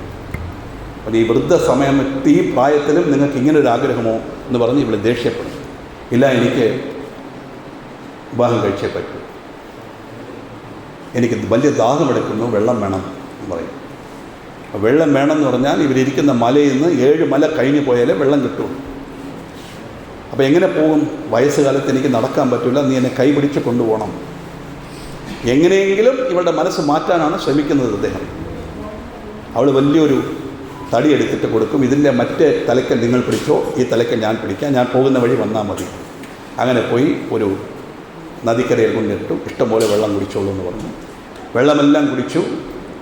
ദാഹം തീർന്നോ എന്ന് ചോദിച്ചു. ദാഹം തീർന്നു, മോഹം തീർന്നില്ല. ഇത് കേട്ടപ്പോൾ ദേഷ്യം വന്നു. വയസ്സനാണ് ഇത്തിരി വെള്ളം കുടിക്കണം എന്ന് പറഞ്ഞ് കൊണ്ടുപോയപ്പോൾ ഉടനെ അടുത്ത ഡിമാൻഡ്. സുബ്രഹ്മണ്യൻ നോക്കി, ന്യായമായ രീതിയിൽ പറഞ്ഞാൽ കാര്യം സാധിക്കില്ല, എന്തുകൊണ്ട് ഈ തടസ്സം വരുന്നു എന്ന് ചിന്തിച്ച് നോക്കി. അപ്പോഴാണ് മനസ്സിലായത്, അഗസ്ത്യർ വന്ന് പറയുമ്പോൾ അഗസ്ത്യൻ്റെ കൂടെ ചാടി പുറപ്പെട്ടു സുബ്രഹ്മണ്യൻ. മഹാഗണപതി അവിടെ ഇരിക്കുന്നത് വകവച്ചില്ല, കണ്ടില്ല. ഈ കഥയാണ് കേട്ടോ, ദേവന്മാർ തമ്മിൽ അങ്ങനെയൊന്നുമില്ല, കഥകളാണെന്നില്ല. കഥ പറയുമ്പോൾ മുഴുവൻ പറഞ്ഞില്ലേ പറ്റും, പുരാണത്തിലുള്ള കഥകളാണത്. ഉടനെ മഹാഗണപതിയെ മനസ്സിൽ വിചാരിക്കും, ഓ ജ്യേഷ്ഠനെ അപമാനിച്ചത് കൊണ്ടാണോ ഈ വിഘ്നമാകുന്നത്, അപ്പോൾ ജ്യേഷ്ഠനെ തന്നെ പ്രാർത്ഥിക്കാമെന്ന് പറയും. ആ മഹാഗണപതി ആനയുടെ രൂപത്തിൽ പ്രത്യക്ഷപ്പെടുകയും ചെയ്യും. പിന്നെ ആനയുടെ രൂപത്തിൽ പ്രത്യക്ഷപ്പെട്ടപ്പോൾ മഹാഗണപതി വള്ളി അത് കഴിഞ്ഞ് പേടിച്ചു നേരെ പോയി സുബ്രഹ്മണ്യൻ്റെ കയ്യിൽ വന്ന് അങ്ങനെ ഒതുങ്ങി നിന്നു. സുബ്രഹ്മണ്യൻ പറഞ്ഞു, എന്താണ് പേടിക്കുന്നത്? ആ ആനയെ ഓടിക്കണം, എനിക്ക് ആനയെ പേടിയാണ്, ഞാൻ ആനയെ ഓടിക്കാം. പക്ഷേ നീ എന്നെ കല്യാണം കഴിക്കാമെന്ന് വാക്ക് തരും. അതല്ല, വേറെ എന്ത് വേണമെങ്കിലും ചെയ്യാം, അതുമാത്രം പറയരുത്. കാരണം എൻ്റെ മനസ്സിൽ ഞാൻ വേറൊരു ആളെ സങ്കല്പിച്ച് കഴിഞ്ഞു, അതൊന്നും എനിക്കറിയില്ല. എന്നെ കല്യാണം കഴിക്കാമെന്ന് സമ്മതിച്ചാൽ ഈ ആനയിൽ നിന്ന് നിന്നെ ഞാൻ രക്ഷിക്കാം. അല്ലെങ്കിൽ എനിക്കൊന്നും ചെയ്യാൻ പറ്റില്ല, ഞാൻ ആന സന്യാസി ഒന്നും ചെയ്യില്ല, നിനക്ക് തന്നെ ആപത്ത്. അങ്ങനെ മനസ്സോടെ എങ്ങനെയെങ്കിലും രക്ഷപ്പെടണമല്ലോ. പെൺകുട്ടിയല്ലേ, ചുമ്മാ ഒരു നമ്പർ ഇട്ട് നോക്കാം എന്ന് പറഞ്ഞിട്ട് ശരിയെന്ന് സമ്മതിക്കും. ഉടനെ ഒരു അനിയൻ ചേട്ടനും അല്ലേ, ആ ആംഗ്യ ഭാഷയിൽ ഓക്കെ പറഞ്ഞു. മഹാഗണപതി അപ്രത്യക്ഷമായി. മഹാഗണപതി പോയപ്പോൾ ആ കരവലയത്തിൽ ഉള്ളിരുന്നവൾ കുടഞ്ഞെണീറ്റ് വയസ്സുകാലത്ത് ഒരാഗ്രഹം നടക്കില്ല, ഞാൻ ആനയെ പേടിച്ച് പറഞ്ഞതാണെന്ന് പറയും. വേറെ നിവൃത്തിയില്ലാതെ വന്നപ്പോൾ മഹാഗണപതിയെ വീണ്ടും പ്രാർത്ഥിക്കും. വീണ്ടും മഹാഗണപതി ആനയുടെ രൂപത്തിൽ വന്നു. അവസാനം നിവൃത്തിയില്ലാതെ വരുമ്പോൾ ഇവർ സമ്മതിക്കുമ്പോൾ നേരെ എന്ത് ചെയ്യാനാണ് പറയും, എന്തായാലും എൻ്റെ രണ്ടാമത്തെ അറ്റംപ്റ്റ് ഫെയില്യൂറായി, എന്നെക്കൊണ്ട് ആനയിൽ നിന്നും രക്ഷപ്പെടാൻ സാധിച്ചില്ല. നിങ്ങളൊരു കാര്യം ചെയ്യൂ, എൻ്റെ അച്ഛനോട് പോയി പറയും. അച്ഛൻ്റെ ഇതില്ലാതെ നമുക്ക് പറ്റില്ല. സത്യവതിയുടെ ഇതിൽ അങ്ങനെയാണ് പറയുന്നത്. എൻ്റെ അച്ഛനോട് ചോദിക്കുക, അവർ സമ്മതിക്കുകയാണെങ്കിൽ ഞാൻ കല്യാണം കഴിക്കാം. അതാണ് ഇതെല്ലാം പുരാണ ഇതിഹാസങ്ങളിലുണ്ട്. ഇതൊന്നും നമ്മൾ പറഞ്ഞു കൊടുക്കാത്തതുകൊണ്ടാണ് പിള്ളേർ ഇപ്പോൾ അവരുടെ ഇഷ്ടത്തിനൊക്കെ എന്തൊക്കെ ചെയ്യുന്നത്. ഇതെല്ലാം നമ്മൾ അറിയിക്കണം, കുട്ടികളെ അറിയിക്കണം. സാധാരണ ഇപ്പോൾ മിംഗ്ലിംഗ് ഇല്ലല്ലോ, അങ്ങനെയല്ലേ. അതുകൊണ്ട് ഒരു റിക്വസ്റ്റ് ഉണ്ട്. കഴിഞ്ഞ പ്രഭാഷണത്തിലൂടെ ഞാൻ അദ്ദേഹം പറഞ്ഞ കാര്യം തന്നെയാണ്. ആഴ്ചയിൽ ഒരു ദിവസമേ, പറ്റുമെങ്കിൽ ദിവസവും അല്ലെങ്കിൽ ആഴ്ചയിൽ ഒരു ദിവസമെങ്കിലും ഭക്ഷണം കഴിക്കുമ്പോൾ എല്ലാവരും കൂടെ ഒരുമിച്ചിരുന്ന് കഴിക്കണം. ആ കുട്ടികൾക്ക് ഇതുപോലുള്ള കാര്യങ്ങളൊക്കെ പറഞ്ഞു കൊടുക്കണം. കുട്ടികൾക്ക് പറഞ്ഞു കൊടുക്കണമെങ്കിൽ നമ്മളറിയട്ടെ, നമുക്കറിയാവുന്നതല്ലേ പറഞ്ഞു കൊടുക്കാൻ പറ്റൂ. നമ്മൾ ഇതിൽ തന്നെ ശരണമായിട്ടിരിക്കുമ്പോൾ ഇതിലുള്ളതല്ലേ നമ്മൾ അറിയത്തുള്ളൂ. എങ്കിലേ അത് ശരിയാവും. അങ്ങനെ ഇദ്ദേഹം നമ്പിരാജനോട് പോയി ചോദിച്ചു, എനിക്ക് ഇവിടെ കല്യാണം കഴിച്ചു തരണം. അപ്പോൾ അദ്ദേഹം പറഞ്ഞു, അവൾക്ക് സമ്മതമാണെങ്കിൽ കല്യാണം കഴിച്ചു തരാം, പക്ഷെ അവളുടെ മനസ്സ് അവൾ ഓക്കെ പറയണം. അവളുടെ മനസ്സിൽ വേറൊരു ആളാണുള്ളത്. അപ്പോൾ ഈ സന്യാസി ചോദിക്കും, ആരാണ്? പറയും, മുരുകനെയാണ് ഞാൻ ആഗ്രഹിക്കുന്നത്. അത് കേട്ട മാത്രത്തിൽ എല്ലാവരെയും തൃപ്തിപ്പെടുത്തുന്ന രീതിയിൽ യഥാർത്ഥ രൂപം അദ്ദേഹം കാണിക്കുകയും അങ്ങനെ പറഞ്ഞു, നമ്മുടെ വേടർകുലത്തിൻ്റെ ആചാരമനുസരിച്ച് ഞാൻ കല്യാണം കഴിച്ച് തരാമെന്ന് പറയും. അങ്ങനെ സുബ്രഹ്മണ്യന് വള്ളിക്ക് കല്യാണം കഴിച്ചു കൊടുത്തു. ഈ മൂന്നാണ് കഥയായിട്ട് എനിക്ക് പറയാനുള്ളത്. ദേവയാനിയുള്ളപ്പോൾ എന്തിനാണ് വള്ളി കല്യാണം? മുരുകൻ ദൈവങ്ങളൊക്കെ നോക്കൂ, ചിലർക്ക് 2, കൃഷ്ണന് കേൾക്കേ വേണ്ട അല്ലേ, 16,008. നമ്മൾ ഒരു കല്യാണം കഴിച്ച് വേറൊരു പെണ്ണിനെ ഒന്ന് കണ്ടാൽ മതി, പ്രശ്നമാവുന്നു. പുരാണ ഇതിഹാസങ്ങൾ നോക്കിയാൽ ഇങ്ങനെ തന്നെ.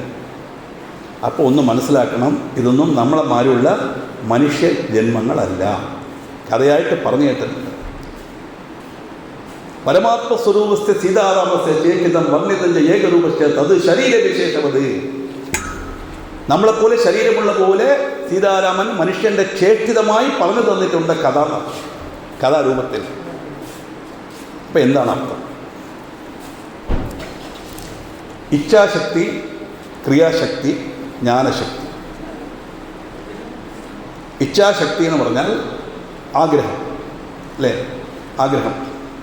നമ്മളിവിടെ അമ്പലത്തിൽ തൊഴുമ്പോൾ ആ ബോർഡ് കണ്ടു, ഇത് സുബ്രഹ്മണ്യ മഹിമ എന്ന് പറയുന്നു, എന്താണെന്ന് കേട്ടാൽ കൊള്ളാം. ആ ആഗ്രഹം ആദ്യം വരണം, അതാണ് ഇച്ഛ. വന്നതുകൊണ്ട് കാര്യമായില്ലല്ലോ. എന്ത് ചെയ്യണം? കല്യാണ മണ്ഡപത്തിൽ വന്ന് 1.5 മണിക്കൂർ മെനക്കെട്ടിരിക്കണം. അതാണ് ക്രിയ. അങ്ങനെ ഇരുന്നാൽ കാര്യങ്ങൾ മനസ്സിലാകും, നമുക്ക് അറിവ് ലഭിക്കും. അത് ഞാൻ. ഇതാണ് വള്ളി ദേവസേനാസമേത സുബ്രഹ്മണ്യ സ്വാമി പറഞ്ഞാലും ദേവസേന വള്ളി സുബ്രഹ്മണ്യനാണ് ശരി. ദേവസേനയാണ് ഇച്ഛാശക്തി, വള്ളി ക്രിയാശക്തി, ഇത് ജ്ഞാനശക്തി. പല ക്ഷേത്രത്തിലും പല പുസ്തകത്തിലും വള്ളിയെ ഇച്ഛാശക്തിയായിട്ട് ദേവേനെ ക്രിയാശക്തിയായിട്ട് ചിത്രീകരിച്ചെല്ലാം വെച്ചിട്ടുണ്ട്. പക്ഷേ എൻ്റെ ഗുരുനാഥൻ്റെ ഇതനുസരിച്ചാണ് ഞാൻ പറയുന്നത്, ആഗ്രഹം വന്നാലല്ലേ ക്രിയ ഉണ്ടാവുള്ളൂ അല്ലേ. നമ്മൾ കാറിലോ സ്കൂട്ടറിലോ പോകുന്നു, നല്ലൊരു ടെക്സ്റ്റൈൽ ഷോപ്പ് ഷോറൂമിൽ ഭംഗിയായ പാവയ്ക്ക് ഒരു സാരി ഉടുത്ത് വെച്ചിരിക്കുന്നു, അല്ലെങ്കിൽ ഒരു ഡ്രസ്സ് ഇട്ട് വെച്ചിരിക്കുന്നു. അത് കാണുമ്പോഴേ ആഗ്രഹം വരുള്ളൂ. നമുക്ക് ആഗ്രഹം വന്നാലേ വണ്ടി നിർത്തി അകത്ത് കയറുള്ളൂ, വാങ്ങാൻ തോന്നുള്ളൂ. അല്ലാതെ നമുക്ക് എങ്ങനെ അറിയും? അപ്പോൾ ദേവസേനയും വള്ളിയിലും ആദ്യത്തെ കല്യാണം ദേവസേനയാണ്. അപ്പോൾ അതിൻ്റെ ഇച്ഛാശക്തിയാവുള്ളൂ. ഇത് എങ്ങനെ ആളുകൾ ചോദിച്ചാൽ സമർത്ഥിക്കുമെന്ന് വിചാരിച്ചുകൊണ്ടിരിക്കുമ്പോൾ പാണ്ഡിച്ചേരിയിൽ ഒരു മ്യൂസിയം ഉണ്ട്. അതിൽ സുബ്രഹ്മണ്യൻ്റെ വള്ളി ദേവസേനയുടെ വിഗ്രഹം വെച്ചിട്ടുണ്ട്. താഴെ പ്രത്യേകം എഴുതിയിട്ടുണ്ട് ദേവസേന വള്ളി. വലതുവശത്ത് വള്ളി, ഇടതുവശത്ത് ദേവസേനയും. പക്ഷേ ഇന്ന് വള്ളിയൂർ പോയി കഴിഞ്ഞാൽ ഇടതുവശത്താണ് വള്ളിയെ വെച്ചിരിക്കുന്നത്. എന്താകുമെന്ന് അറിഞ്ഞുകൂടാ.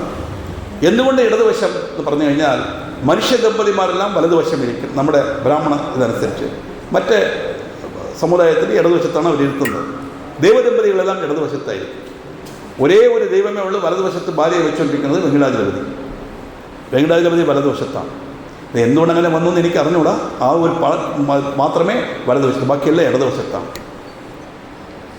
അപ്പോൾ ഇച്ഛ വന്നു കഴിഞ്ഞാൽ അത് ക്രിയയിലൂടെ പോയാലേ ജ്ഞാനം ലഭിക്കും. ജ്ഞാനം വേണമെന്നുള്ള ഇച്ഛ, അതാണ് ദേവസേന. ഭാര്യ എന്ന് പറഞ്ഞാൽ നമ്മൾ സാധാരണ നമ്മൾ കാണുന്ന മാതിരി ആ വൈഫ് എന്നുള്ള അർത്ഥത്തിലല്ല. ഭാര്യ എന്ന് പറഞ്ഞാൽ ശ്രദ്ധ എന്നർത്ഥം. ശ്രദ്ധാപത്നി ശരീരമിദ്മമുലോവേതിർലോമാനി ബഹിർവേദശിഖാഹൃദയം യൂപകാമാജ്യം. വേദത്തിൽ നന്നായി പറഞ്ഞിട്ടുണ്ട്.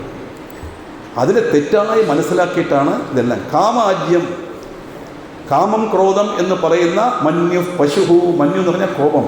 കോപം വന്ന പശുവിനെ ജ്ഞാനമാകുന്ന അഗ്നിയിൽ ബുദ്ധിയാകുന്ന കത്തി കൊണ്ട് ഹോമിക്കണം എന്നാണ് വേദം പറഞ്ഞത്.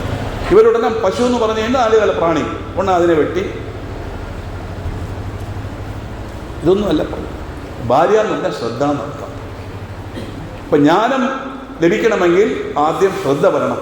ശ്രദ്ധ ഉണ്ടെങ്കിലേ ജ്ഞാനം ലഭിക്കും. ശ്രദ്ധ പറഞ്ഞാൽ കോൺസെൻട്രേഷൻ. ആ ഇച്ഛയാണ് ദേവയാണ്. ഇച്ഛ വന്നു, ജ്ഞാനം സിദ്ധിക്കുകയും വേണം. പക്ഷേ എന്ന് കരുതി മിണ്ടാതിരുന്നാൽ പോരല്ലോ, അല്ലേ? എല്ലാം വിളമ്പി വെച്ചു, ഭക്ഷണം കഴിക്കണമെന്ന് ആഗ്രഹമുണ്ട്. ആഗ്രഹം നോക്കിക്കൊണ്ടിരുന്ന വിശപ്പ് മാറുമോ? ഇത് കഴിക്കണം, അത് ക്രിയ. അതാണ് ദേവസേന ഉള്ളപ്പോൾ വള്ളി തിരുമണം എന്ന് പറഞ്ഞ് രണ്ടാമത് വന്നു എന്നല്ലാതെ ഒരു ഭാര്യ ഉള്ളപ്പോൾ വേറൊരു ഭാര്യയെ അന്വേഷിച്ച് പോയതല്ല എന്നുള്ളത് മനസ്സിലാക്കുക. ഇതാണ് വള്ളി തിരുമണം. വള്ളി ദേവസ്ഥാനം സുബ്രഹ്മണ്യ സ്വാമി. അപ്പോൾ ഞാനെന്ന് പറഞ്ഞാൽ എന്താ? സുബ്രഹ്മണ്യ സ്വാമിയുടെ കയ്യിലിരിക്കുന്ന ആയുധം എന്താണ്? വേൽ, അല്ലേ? വേൽ എങ്ങനെ ഇരിക്കും? കൂർത്തിരിക്കും, അകന്നിരിക്കും, ആഴത്തിലിരിക്കും. നോക്കും, ഇതിലെ ഷേപ്പ്. കൂർമ, നല്ല അകലം, ആഴം ആണ് ഞാൻ. ഞാനെന്ന് പറഞ്ഞാൽ അറിവെന്ന്. അറിവ് എങ്ങനെ ഇരിക്കണം? കൂർമയായിരിക്കണം, നല്ല ബ്രോഡായിരിക്കണം, നല്ല ആഴത്തിലുള്ള അറിവായിരിക്കണം. ഇതാണ് ഞാൻ. അതുകൊണ്ടാണ് അതിന് ജ്ഞാനവേൽ എന്ന് പേര് വരാൻ കാരണം. ഇതാണ് വല്യ ദേവസമഹന്റെ സുബ്രഹ്മണ്യ സ്വാമിയുടെ അർത്ഥം എന്നല്ലാതെ രണ്ട് ഭാര്യമാരെ വെച്ചുകൊണ്ടിരിക്കുന്ന ആളാണെന്നുള്ള അർത്ഥത്തിലല്ല വിളിക്കേണ്ടത്. കുട്ടികൾ ചോദിച്ചാൽ പറഞ്ഞു കൊടുക്കണം. ഇക്കാലത്തെ പിള്ളേർ ഭംഗിയായിട്ട് ചോദിക്കും. ഇപ്പം എൻ്റെ ഒരു പേരക്കുട്ടി 4 വയസ്സുണ്ട്, ഒരു രക്ഷയില്ല അവനൊക്കെ. അവൻ സീരിയൽ കണ്ടു കഴിഞ്ഞാൽ ഇതുപോലെ ദൈവിക കൃഷ്ണ സീരിയൽ ഓരോന്നും ചോദിക്കും. എന്തുകൊണ്ടങ്ങനെ വരുന്നു? What for is doing like this ചോദിക്കും. കുട്ടികൾ ചോദിക്കണം. നമ്മൾ ചോദിക്കാത്തതുകൊണ്ട് നമുക്ക് കിട്ടിയില്ല.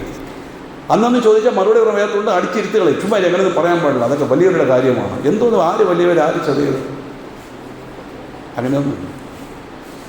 ദൈവങ്ങളെല്ലാം എല്ലാവർക്കും ഒന്ന് തന്നെയാണ്. കാര്യം ചോദിച്ചാൽ പറഞ്ഞു കൊടുക്കണം. ഇതാണ് വല്യ ദേവസമേത സുബ്രഹ്മണ്യ സ്വാമി. അപ്പോൾ ഇച്ഛാശക്തി, ക്രിയാശക്തി, ജ്ഞാനശക്തി. ആ ഇച്ഛ വരണം. ആ ഇച്ഛ പ്രാക്ടിക്കലെടുക്കുന്ന ക്രിയയുമുണ്ടെങ്കിലേ ആ സത്യമായ വസ്തുവായ ബ്രഹ്മത്തെ മനസ്സിലാക്കാൻ സാധിക്കുള്ളൂ. അത് ജ്ഞാനം എന്നാണ്. ഇതാണ് വല്യ ദേവസമേത സുബ്രഹ്മണ്യ സ്വാമി. ആ സുബ്രഹ്മണ്യ തത്വം അതാണ്. നമുക്ക്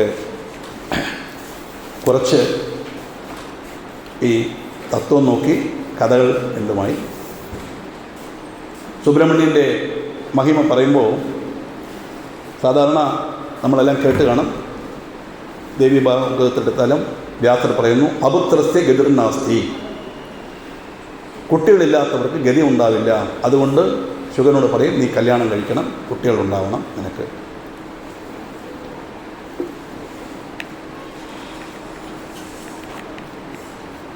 അപുത്രസ്യ ഗതിർനാസ്തി എന്ന് ശാസ്ത്രം പറഞ്ഞത് വാസ്തവം തന്നെയാണ്. പക്ഷേ എന്താണ് പുത്രൻ? പുത്രനില്ലാത്തവർക്കെല്ലാം ഗതിയില്ല എന്ന് പറഞ്ഞാൽ രാമകൃഷ്ണ പരമഹംസന് ഗതിയില്ലേ? ജഗദ്ഗുരു ആദിശങ്കരന് ഗതിയില്ലേ? വിവേകാനന്ദന് ഗതിയില്ലേ? എന്നിട്ട് നമ്മുടെ സ്വാമിക്ക് പുത്രനില്ലല്ലോ. അപ്പം ഇവർക്കെല്ലാം ഗതിയില്ലെങ്കിൽ പിന്നെ നമുക്ക് എന്താ ഗതി? മറിച്ച് ചോദിച്ചാൽ പുത്രനുള്ളവരെല്ലാം ഗതി പിടിക്കുന്നോ? എന്തിനാ ഇങ്ങനൊന്ന് ജനിച്ചു നോക്കുന്ന എത്ര മാതാപിതാക്കളുണ്ട്? ഞാൻ കുറ്റപ്പെടുത്തുകയല്ല, ആ പുത്രൻ എന്ന വാക്ക് എംഫസിസ് ചെയ്യാൻ വേണ്ടി പറഞ്ഞത്. ഇത് പറഞ്ഞാൽ പുത്രനുണ്ടെങ്കിൽ കർമ്മം ചെയ്ത് അവനെ പ്രതിലോകത്ത് പുത്രനാമനരക ത്രായതേരി പുത്ര എന്നാണ് അദ്ദേഹം പറയുന്നത്. ശരിയല്ല. പുത്രൻ അപുത്രസ്യ ഗതിർനാസ്തി എന്നുള്ളതാണ് എൻ്റെ വിഷയം. അതുകൊണ്ട് കുട്ടികളില്ലാത്തവരാലും ഗതിയില്ല എന്ന് ഒരിക്കലും അങ്ങനെ ചിന്തിക്കുകയും ചെയ്യരുത്. ശരിക്ക് പല ഗ്രന്ഥങ്ങളിൽ പറയുന്നത് കുട്ടികൾ ഉണ്ടാകുന്നത് തന്നെ നമ്മൾ കഴിഞ്ഞ ജന്മത്തിൽ വാങ്ങിച്ച കടം തിരിച്ചു പിടിക്കാനാണ് കുട്ടികളായിട്ട് വരുന്നത്. അപ്പോൾ കുട്ടികളില്ലാത്തവർ മനസ്സിലാക്കണം, you are not a debtor. നിങ്ങൾ ആരുടെ കടം മേടിച്ചിട്ടില്ല എന്നർത്ഥം. എൻ്റെ അടുത്ത് ധാരാളം പേര് ചോദിക്കും, കുഴന്തയില്ല സാർ എന്നെ പണ്ടുള്ളത്. ഇതൊരു കാര്യം തന്നെയാണ്. അതിന് 3 കാരണം ശാസ്ത്രത്തിൽ പറയുന്നുണ്ട്. ആരെങ്കിലും അങ്ങനെയുള്ളവരുണ്ടെങ്കിൽ തെറ്റിദ്ധരിക്കരുത്. ജനറലായിട്ട് ഞാൻ പറയുന്നതാണ്. 3 വിധമായ പാപത്തിൻ്റെ ഫലമാണ് പുത്രനില്ലാത്തത് വരുന്നു എന്നാണ് നമ്മുടെ ശാസ്ത്രം പറയുന്നത്. ആദ്യത്തത്, പാൽ വ്യാപാരം ചെയ്യുമ്പോൾ വെള്ളം കലർത്തി പാൽ വ്യാപാരം ചെയ്യരുത്. തൊഴിലുകൊണ്ട് ചോദിക്കുകയാണ്, ആരും ദേഷ്യപ്പെടരുത്. ഇത് ബുക്കിലുള്ളത് ഞാൻ പറയുന്നതേ ഉള്ളൂ. ഇനി പാൽ വ്യാപാരികൾ ആരെങ്കിലും ഉണ്ടെങ്കിൽ എന്തിനാ ഇങ്ങനെ വിളിച്ചെന്ന് മാഷിനോട് ചോദിക്കരുത്. യഥാർത്ഥമാണ്, സത്യം പറയാതിരിക്കാൻ പറ്റില്ല. എവിടെയായാലും പാലിൽ വെള്ളം ചേർത്ത് കച്ചവടം ചെയ്താൽ അടുത്ത ജന്മത്തിൽ അവൻ പുത്രദുഃഖമുണ്ടാകും. രണ്ടാമത്, കൂലി കുറച്ചു കൊടുത്താൽ അടുത്ത ജന്മത്തിൽ അവൻ പുത്രദുഃഖം അനുഭവിക്കും. ഈ ബിസിനസ് ചെയ്യുമ്പോൾ കുറച്ചളക്കുന്നത് അറിയാമല്ലോ. പാത്രത്തിനടിയിൽ എന്തെങ്കിലും ഒരു അരക്കോ എല്ലാം വെച്ച് കാണും. 1 കിലോ തൂക്കിയാൽ 800 ഗ്രാമേ സാധനം കിട്ടുള്ളൂ. നല്ല തൂക്കിയാലേ 900 കിട്ടുള്ളൂ. 1000 ഗ്രാം വരില്ല. അതിൽ 100 ഗ്രാം വരെ വെട്ടി. ഈ സ്ട്രീറ്റ് വാല കണ്ടിട്ടില്ല ഫ്രൂട്ട്സ് പൊതിയുന്നത്? നമ്മൾ നല്ല സെലക്ട് ചെയ്ത് എടുത്ത് കൊടുക്കും. ഇവിടെ അവൻ കടലാസ് ഇട്ടിട്ട് പൊതിയുമ്പോൾ താഴെ കൊണ്ടുവരും. കെട്ടിയിട്ട് ഇന്നൊരു പൊതിയെടുത്താണ് തരുന്നത്. ഇവിടെ ഒന്ന് നോക്കുമ്പോൾ അറിയാം, 12 ആപ്പിൾ വാങ്ങിച്ചാൽ 6 എണ്ണം ചളുങ്ങിയത്, 5 എണ്ണം കറുപ്പടിച്ചത്. ഇതാണ് കള്ളത്തരം. ഈ 3 ദോഷത്തിൻ്റെ പ്രായമാണ്. ഇതാണ് ഈ പുത്രനില്ലാത്തതെന്ന്. അപ്പോൾ ഈ 3 ബുദ്ധിമുട്ട് ചെയ്താൽ അതിൻ്റെ ശിക്ഷ പുത്രനില്ലാത്തതെന്ന് ശാസ്ത്രം പറയുന്നു. പക്ഷെ നമുക്ക് വിഷയം പുത്രൻ എന്ന് പറഞ്ഞാൽ എന്താണ്? അപുത്രസ്യ ഗതിർനാസ്തി എന്ന് പറഞ്ഞാൽ പുത്രൻ എന്ന് പറഞ്ഞാൽ വിജ്ഞാനം എന്നർത്ഥം. വിജ്ഞാനം എന്ന് പറഞ്ഞാൽ നോളജ്, അറിവ്. അറിവില്ലെങ്കിൽ ഗതി പിടിക്കൂ? ഇല്ല. അപ്പോൾ ഗതി എന്ന് പറഞ്ഞാൽ എന്താണ്? ജീവിതത്തിലുള്ള സൗകര്യങ്ങൾ, ഉയർച്ച, അതല്ല ഗതി ഇവിടെ ഉദ്ദേശിക്കുന്നത്. നമ്മൾ പറഞ്ഞ എല്ലാ വാക്കുകളും ആത്മീകമായ അർത്ഥമുണ്ട്. അതാണ് റൂട്ട് മീനിങ്. നിരുക്തം എന്ന് പറയുന്നത് 18 വിദ്യയിലുള്ള നിരുക്തം, റൂട്ട് മീനിങ്. ലളിതാ സഹസ്രനാമത്തിന് പല പദങ്ങൾക്ക് റൂട്ട് മീനിങ് ഉണ്ട്. ആ ആത്മീകനർത്ഥം, ഉള്ളർത്ഥം, അതിന് ഔട്ടർ മീനിങ്, ഇന്നർ മീനിങ് വേണമെങ്കിൽ മനസ്സിലാക്കാൻ വേണ്ടി പറയാം. വിജ്ഞാനം എന്ന് പറഞ്ഞാൽ ജ്ഞാനം. ജ്ഞാനം എന്ന് പറഞ്ഞാൽ എന്താ? സത്യമായ വസ്തു എന്ത് എന്നുള്ള ഉണർവ് ജ്ഞാനം. സത്യമായ വസ്തു എന്താണ്? ബ്രഹ്മം. ബ്രഹ്മമാണ് സത്യം. അതല്ലേ ബ്രഹ്മൈവ സത്യം ഭജനയിൽ പറയുന്നില്ലേ? ബ്രഹ്മ ഏവ സത്യം. ഈ ലോകത്ത് ഒരു സത്യമേ ഉള്ളൂ, അത് ബ്രഹ്മം, ഈശ്വരൻ. ബാക്കി എല്ലാം അസത്യം. അപ്പോൾ ജഗത് മിഥ്യ, ബ്രഹ്മം സത്യത്തുള്ള ഉണർവ് വരണം. അതെങ്ങനെ മിഥ്യ എന്ന് പറയും? ഇപ്പോൾ ഞാൻ പറയുന്നത് നിങ്ങൾ കേൾക്കുന്നു, ഇത് ലൈവായിട്ട് നടക്കുന്ന കാര്യമല്ലേ? ഇത് മിഥ്യ എന്ന് എങ്ങനെ പറയും? ഇതെല്ലാം ശരിക്കും ഇല്ലാത്തതാണ്, ഉള്ളതുപോലെ തോന്നുന്നു. അതെന്തിനാ തോന്നുന്നു? മഹാമായ പ്രഭാവേണ സംസാര സ്ഥിതികാരിണ. മാർക്കണ്ഡേയ മഹർഷി ദൈവമാർഗത്തിൽ പറയുന്നു. ഒരു ഗ്രന്ഥം മാത്രം നോക്കിയാൽ പോരാ, പല ഗ്രന്ഥങ്ങൾ നോക്കുമ്പോഴാണ് ഓരോന്നിനും ഉത്തരം ഓരോന്നിനും കിട്ടുള്ളൂ. നമുക്ക് ഈ സംസാരം സ്ഥിരീകരിക്കണമെങ്കിൽ മായയിൽ ഇരുന്നേ പറ്റൂ, ഇതിനെ വിശ്വസിച്ചേ പറ്റൂ. കാരണം ഇതെല്ലാം മിഥ്യയാണെന്ന് കരുതി വരിക, വീട്ടിൽ പോയിട്ട് ഭക്ഷണം കഴിക്കാൻ പറഞ്ഞാൽ ഭക്ഷണമൊന്നുമില്ല, മിഥ്യയാണ് ലോകം എന്ന് പറയാൻ പറ്റുമോ നമുക്ക്? എങ്കിൽ നാളെ മുതൽ നീ അമ്പലത്തിൽ പോയി ഇരുന്നോ എന്ന് പറയും അല്ലേ? ഭക്ഷണം കഴിക്കണം, അതെല്ലാം നമ്മൾ ചെയ്യണം. എല്ലാ കാര്യവും ചെയ്യുന്നതോറും ഒരു കാര്യം മാത്രം ഓർക്കണം, നമ്മളിന്ന് അനുഭവിക്കുന്ന എല്ലാ വസ്തുക്കളും എല്ലാ കാര്യങ്ങളും ഒരു ദിവസം നമ്മൾ വിട്ട് അത് പോകും, അല്ലെങ്കിൽ അതിനെ വിട്ട് നമ്മൾ പോകും. വാസ്തവമല്ലേ? ഈ കണ്ണട എത്ര നാൾ നമുക്കിത് വെക്കാൻ പറ്റും? കുറേ നാൾ വെക്കാം. ഒന്നുകിൽ പവർ കൂടും, അല്ലെങ്കിൽ കണ്ണട താഴെ വീണ് പൊട്ടിപ്പോകും, അല്ലെങ്കിൽ കണ്ണട കളഞ്ഞു പോകും. ഒന്നുകിൽ കണ്ണട അങ്ങനെ ഇരിക്കും, എന്നും ഇത് ഉപയോഗിക്കാൻ സാധിക്കില്ല. ഏത് വസ്തുക്കളായാലും ശരിയല്ല. അതുകൊണ്ടാണ് ഓരോ കാര്യങ്ങൾ ചെയ്യുമ്പോഴും ഇന്നിത് അനുഭവിച്ചു സന്തോഷം. ഒരു നല്ല വസ്ത്രം വാങ്ങി കൊടുത്തു, പെരുമാളിന് അനുഗ്രഹം കൊണ്ട് എനിക്ക് കിട്ടി എന്ന് വിചാരിച്ച് അത് ധരിക്കണം. പണ്ട് കാലത്ത് വസ്ത്രം വാങ്ങിയ കുങ്കുമം എന്തെങ്കിലും ചേർക്കാൻ പറയും, ദൈവത്തിന് മുമ്പിൽ വെക്കാൻ പറയും, അതുപോലെ എന്തെങ്കിലും ചെയ്യും. ഇതൊക്കെ എന്തിനാണ്? ഈശ്വരാനുഗ്രഹം കൊണ്ട് എനിക്ക് കിട്ടി എന്ന് പറഞ്ഞാൽ ഞാൻ എന്നുള്ള ഭാവം ഇല്ലാതാണ്. അവരുടെ നമസ്കാരത്തിൻ്റെ കാര്യം. അന്യതാ ശരണം നാസ്തി ത്വമേവ ശരണം മമ തസ്മാത് കാരുണ്യ ഭാവേന രക്ഷരക്ഷ മഹേശ്വര രക്ഷരക്ഷ വിനായക രക്ഷരക്ഷ ഷൺമുഖ എന്ന് വേണമെങ്കിൽ പറയാം.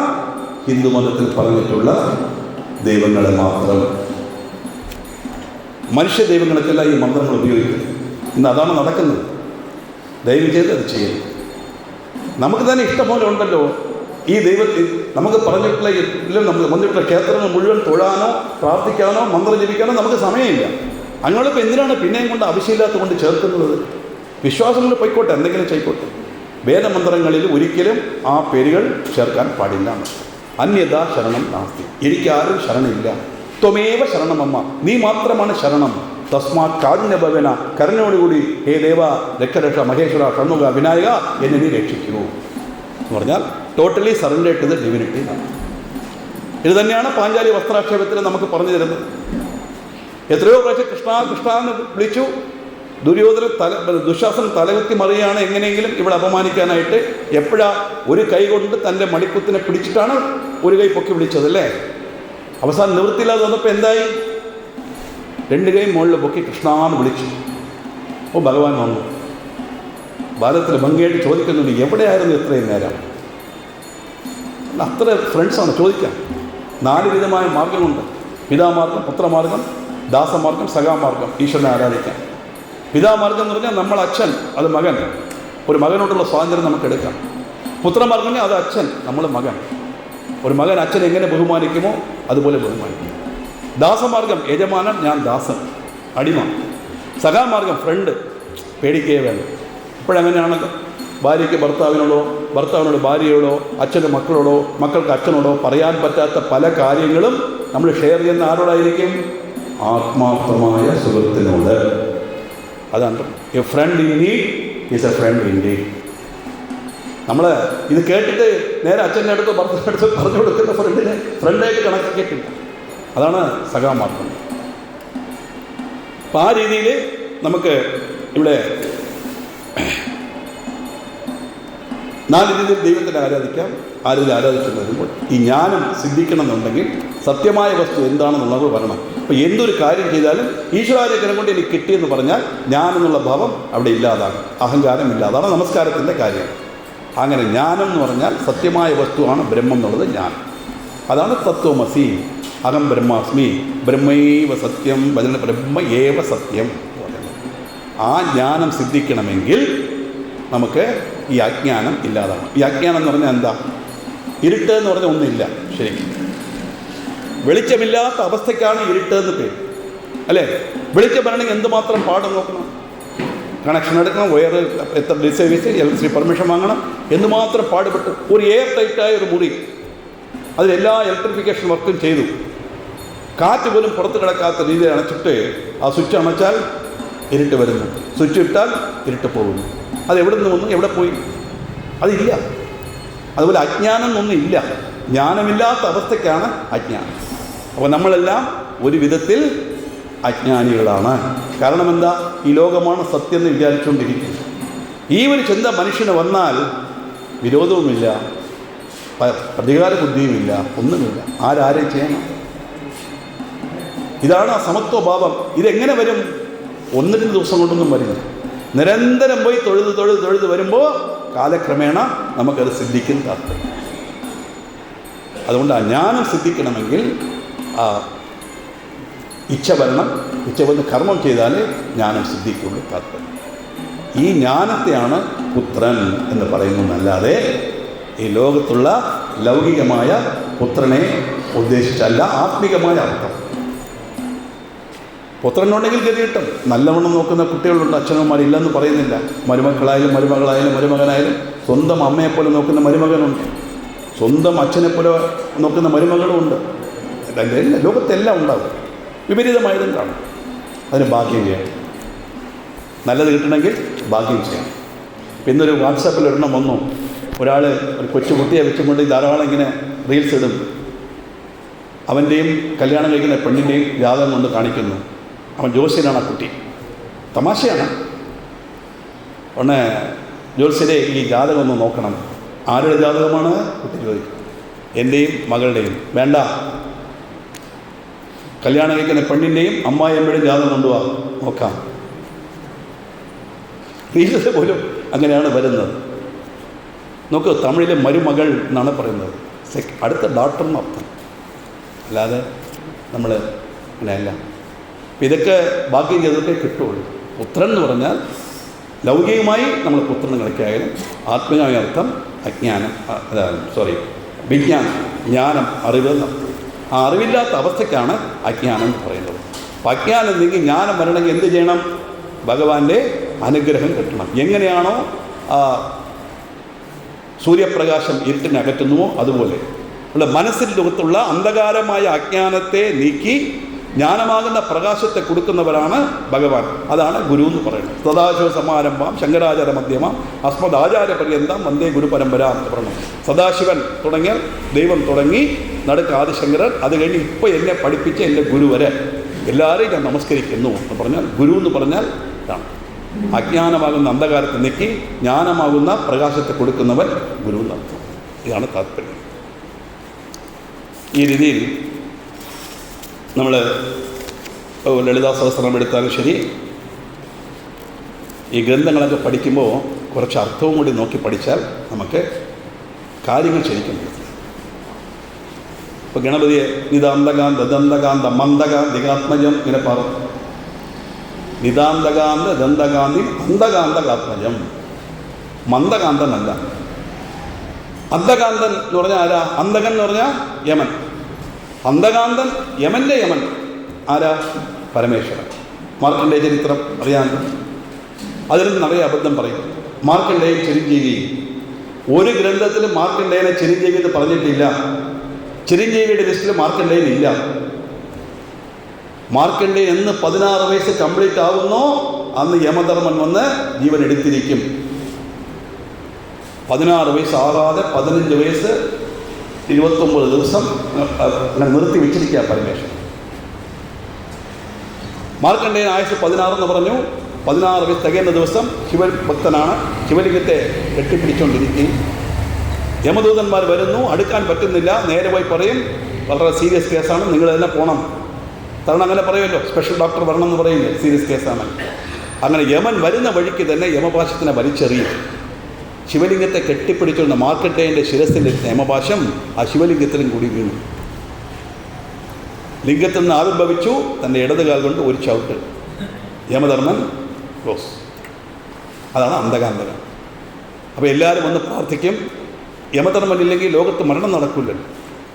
മനുഷ്യർക്ക് നിൽക്കാൻ പോലും സ്ഥലം ഉണ്ടാവില്ല അല്ലേ? വന്നവരെല്ലാം തങ്ങിവിട്ടാൽ എന്താ ഭൂമിയിൽ നമുക്ക് ഇടമേതെന്ന് തമിഴ് പാട്ടുണ്ട്. ആരും മരിച്ചില്ലെങ്കിൽ ഇപ്പം തന്നെ വണ്ടി എത്ര പ്രാർത്ഥമാവുന്നത്. ആരും മരിച്ചില്ലെങ്കിൽ എന്തായിരിക്കും ഗതി? അതിൽ ജനന മരണം ദ്വന്ദ്ങ്ങളല്ലേ, വന്നല്ലേ പറ്റും. എല്ലാവരും പ്രാർത്ഥിക്കും. പരമേശ്വരൻ പറയും, മാർക്കണ്ഡേയനെ വിട്ടുതരാൻ പറ, അവന് ഞാൻ ജീവൻ കൊടുക്കാം. അപ്പോൾ യമധർമ്മൻ ശരീരമില്ലെങ്കിലും ശക്തിയുണ്ടല്ലോ. പറയും, എൻ്റെ നിയമം അതാണ്. ലോക നിയമം അനുസരിച്ച് 16 വയസ്സ് കംപ്ലീറ്റ് ആയാൽ അവൻ്റെ ജീവൻ എടുക്കണം. 16 വയസ്സ് കംപ്ലീറ്റ് ആകാതെ നിങ്ങൾക്ക് നിർത്താൻ പറ്റുമോ? എങ്കിൽ ഞാൻ വിട്ടുതരാൻ പറയും. ശരി, ഏറ്റവും എന്ന് പറഞ്ഞു. അങ്ങനെ പരമേശ്വരൻ അനുഗ്രഹം കൊണ്ട് 16 വയസ്സ് ഇനി കംപ്ലീറ്റ് ആയില്ല മാർക്കണ്ഡേയൻ. ഇന്നും അദ്ദേഹം ഇരിക്കുന്നു. ചിരഞ്ജീവി എന്ന് പറഞ്ഞാൽ എത്ര വർഷമായ വയസ്സാലും മരണമില്ലാത്തവൻ നടത്താം. ശരി, മാർക്കണ്ഡേയൻ ചിരഞ്ജീവിയായി. അപ്പോൾ അന്ധകാന്തകൻ ആത്മജൻ എന്ന് പറഞ്ഞാൽ പുത്ര. അന്ധകാന്തൻ എന്ന പരമേശ്വരൻ്റെ പുത്രൻ നടത്താം. മന്ദകാന്തികാത്മൻ എന്ന് പറഞ്ഞാൽ മങ്ങിയ പ്രകാശമുള്ള പരമേശ്വരൻ്റെ പുത്രൻ നടത്തും. അച്ഛനെ പ്രകാശം മങ്ങിയെങ്കിൽ പുത്രൻ എങ്ങനെ പ്രകാശം ഉണ്ടാകും? അല്ലേ? ലളിതാ സഹസ്രനാമം തെറ്റിദ്ധരിക്കരുത്. ഞാനിത് ക്ലാസ് എടുക്കാൻ തന്നെ തുടങ്ങിയ കാരണം പല അമ്പലത്തിലും ഇത് ചാൻഡ് ചെയ്യുമ്പോൾ ഉള്ള ഒരു വ്യത്യാസം കണ്ടിട്ടാണ്.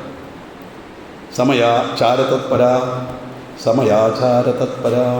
ചാരതത്പര എന്ന് പറഞ്ഞാൽ ചാമ്പലി താല്പര്യമുണ്ട് വെണ്ണായി, അല്ലേ? ദൈവം ഇത് ചാമ്പല തിന്നുന്ന സമയാചാരതത്പര. സമയാചാരം താന്ത്രിക രീതിയിൽ ദൈവം ആരാധിക്കുന്ന ആചാരമാണ് സമയാചാരം. ലക്ഷരോമണ ദാതാരതാ സമുന്നേയമധ്യമ എന്ന് പറയണം. ലക്ഷരോമണ ദാതാര താസമുന്നേയമധ്യമ എന്നുള്ള പാഠം ധാരാളം നടക്കുന്നുണ്ട്. അതായത് ഈ ഗ്രന്ഥം എടുക്കുമ്പോൾ നമ്മൾ ഈ വക്കീലന്മാർ കേസ് മടക്കുന്ന കണ്ടിട്ടില്ലേ? പേപ്പറിൽ എഴുതിയിട്ട് നേരെ രണ്ടായിട്ട് മടക്കി ഒരു തേപ്പ് ഇങ്ങനെ പിടിച്ചോണ്ടേ പോകും. അപ്പോൾ ഇപ്പുറത്തുള്ളതെല്ലാം ഒന്ന്, അപ്പുറത്തുള്ളതെല്ലാം ഒന്ന് പറഞ്ഞു. ഇങ്ങനെ പറഞ്ഞ് ഇതിനകത്തുള്ള വാക്കുകൾ അങ്ങനെ എടുക്കരുത്.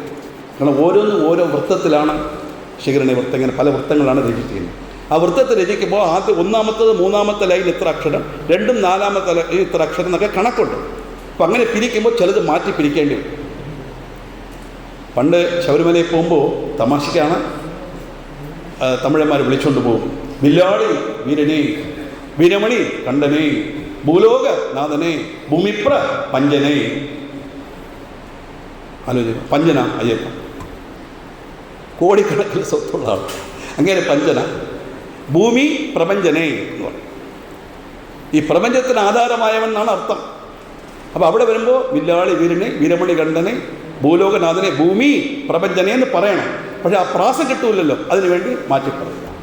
ഇങ്ങനെയാണ് ലക്ഷരോമളദാതാര താസമുന്നേയ മധ്യമാണ്. ലക്ഷരോമളദാതാരതാ സമുന്നേയ താസമുന്നേയ മധ്യമല്ല.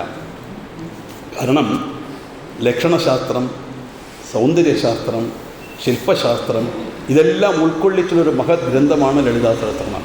ദേവിയുടെ ഒരു രൂപവർണ്ണന മാത്രമല്ല. സൗന്ദര്യലഹരി കേട്ടവരും സ്ത്രീയുടെ വർണ്ണനയാണെന്നല്ല. കണ്ണ് എന്ന് പറഞ്ഞാൽ നമ്മൾ കണ്ണ് എത്രയായിരിക്കണം? 5 ഷോവും കണ്ണിനെക്കുറിച്ചുണ്ട്. ദേവിയുടെ കണ്ണ്, ചെവിയിലുള്ള തോട്, സ്തനം, ഇതെല്ലാം സൂര്യചന്ദ്രന്മാരെ കുറിക്കുന്നതാണ്. സൂര്യൻ എന്ന് പറഞ്ഞാൽ എന്താ? ആത്മാ. ചന്ദ്രൻ എന്ന് പറഞ്ഞാൽ മനസ്സ്. ആത്മികമായ അർത്ഥമാണ്. ഇത് ഗോളം. നമ്മളതിനെ മനസ്സിലാക്കാൻ വേണ്ടി അതിനെ ദൈവമായിട്ട് കൊണ്ടാടുന്നു. അതേ വേറെ വിഷയം. ഇതിനെന്താ അതോറിറ്റി? സൂര്യ ആത്മാ ജഗതസ്തുഷശ്ച വേദം. ചന്ദ്രമാ മനസ്സോ ജാതഃ. പുരുഷസൂക്തം ജപിക്കുന്നവരുണ്ട്. നമ്മളിങ്ങനെ അറിയാതെ ജപിച്ച് പോകുന്നുണ്ട്. ഇപ്പോൾ സൃഷ്ടികർത്തൃ പരമരൂപ ഇനി ജയിപ്പിക്കുമ്പോൾ നിങ്ങൾക്ക് ഓർമ്മ വരും, അല്ലേ? സൃഷ്ടി ചെയ്യുന്നത് ദേവിയാണ്, സ്ത്രീ ചെയ്യുന്നത് ദേവിയാണ്, സംഹരിക്കുന്നത് ദേവിയാണ്. ലളിതാ സഹസ്രമായതുകൊണ്ട് ദേവി. ഇതേ സുബ്രഹ്മണ്യ സഹസ്രനാമമുണ്ട്. അതെടുത്തു കഴിഞ്ഞാൽ സുബ്രഹ്മണ്യനാണ് എല്ലാം. അപ്പം എന്താണ്? ബ്രഹ്മത്തെയാണ് ഉദ്ദേശിക്കുന്നത്. ലളിതാ സഹസ്രനാമം നവാഹയക്കമായി ഞാൻ 4 സ്ഥലത്ത് നടത്തിയിട്ടുണ്ട്. അത് താല്പര്യമുണ്ടെങ്കിൽ ചെയ്യാം. 9 ദിവസം കൊണ്ട് അത് ലളിതാ സഹസ്രനാമം നവാഹയക്കം നടത്താം. 5 മുതൽ 6 മണി വരെ ലളിതാ സഹസ്രം ഒരാവർത്തി പാരായണം. 6 മുതൽ 7:30 വരെ 1.5 മണിക്കൂർ ഓരോ പദങ്ങൾക്ക് അർത്ഥം. 9 ദിവസം കൊണ്ട് 1000 പദത്തിനും അർത്ഥം പറയും. വിശേഷമായ അർത്ഥങ്ങൾ 3-4 ഇപ്പോൾ പറയാം, ഒരു മനസ്സിലാക്കാൻ വേണ്ടിയിട്ട്. അത് കഴിഞ്ഞ 10ാമത്തെ ദിവസം ലക്ഷാർച്ചന ചെയ്ത് സമാരാധന. കുറച്ച് ചിലവുള്ള കാര്യമാണ്, ഇതെന്ന് പറയുന്നില്ല. അത് ലക്ഷാർച്ചനയും സമാരാധനയുമാണ് വലിയ ചിലവ്. ബാക്കിയുള്ളതിന് വലിയ ചിലവില്ല. എവിടെയെങ്കിലും സന്ദർഭം ഉണ്ടെങ്കിൽ നമുക്കത് ചെയ്യാൻ മതി. കാരണം ഓരോ കാര്യങ്ങളും നമ്മൾ നോക്കുമ്പോൾ നമുക്കത് പറഞ്ഞു തരുന്ന കാര്യം എന്താണെന്നുകൂടി ഇത് മനസ്സിലാക്കണം. ഭക്തചിക്തകേകി ഘനാഘനായ നമഃ എന്ന് ലളിതാ സഹസ്രനാമത്തിൽ പറയുന്നു. എന്ന് പറഞ്ഞാൽ ഇതിൽ പല പദങ്ങൾ സുബ്രഹ്മണ്യ സഹസ്രനാമത്തിലും വരും. അതിലുള്ള പല പദങ്ങൾ ഇതിലും വരും. സരസ്വതി സഹസ്രനാമം, സരസ്വതി അഷ്ടോത്തരം ചെയ്യുമ്പോൾ മഹാലക്ഷ്മി നമഃ, ധാന്യലക്ഷ്മി നമഃ, ധനലക്ഷ്മി നമഃ, വിജയലക്ഷ്മി നമഃ അഷ്ടോത്തരത്തിൽ വരുന്നു. അപ്പോൾ എന്താ? ലക്ഷ്മി വരെ, ദുർഗ വരെ, സരസ്വതി വരെ ഇല്ല, അല്ലേ? ബ്രഹ്മാവിനെ സൃഷ്ടിച്ചു, ബ്രഹ്മാവിൻ്റെ ശക്തിയായിട്ട് സരസ്വതിയെ സൃഷ്ടിച്ചു. ആ വിഷ്ണുവിൻ്റെ രൂപത്തെ ധരിച്ചു, വിഷ്ണുവിൻ്റെ രൂപമായിട്ട് ലക്ഷ്മിയെ രൂപം ധരിച്ചു. ഇതാണ് കാര്യം.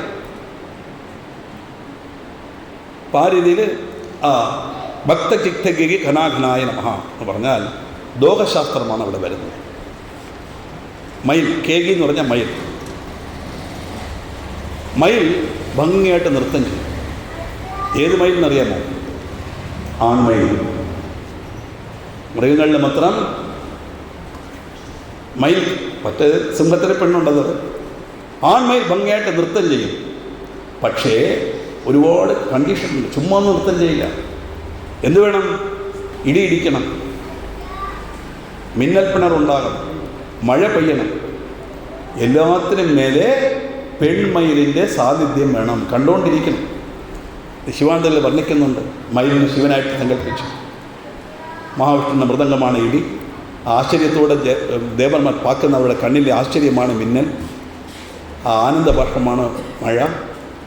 പെൺമയിൽ പാർവതി.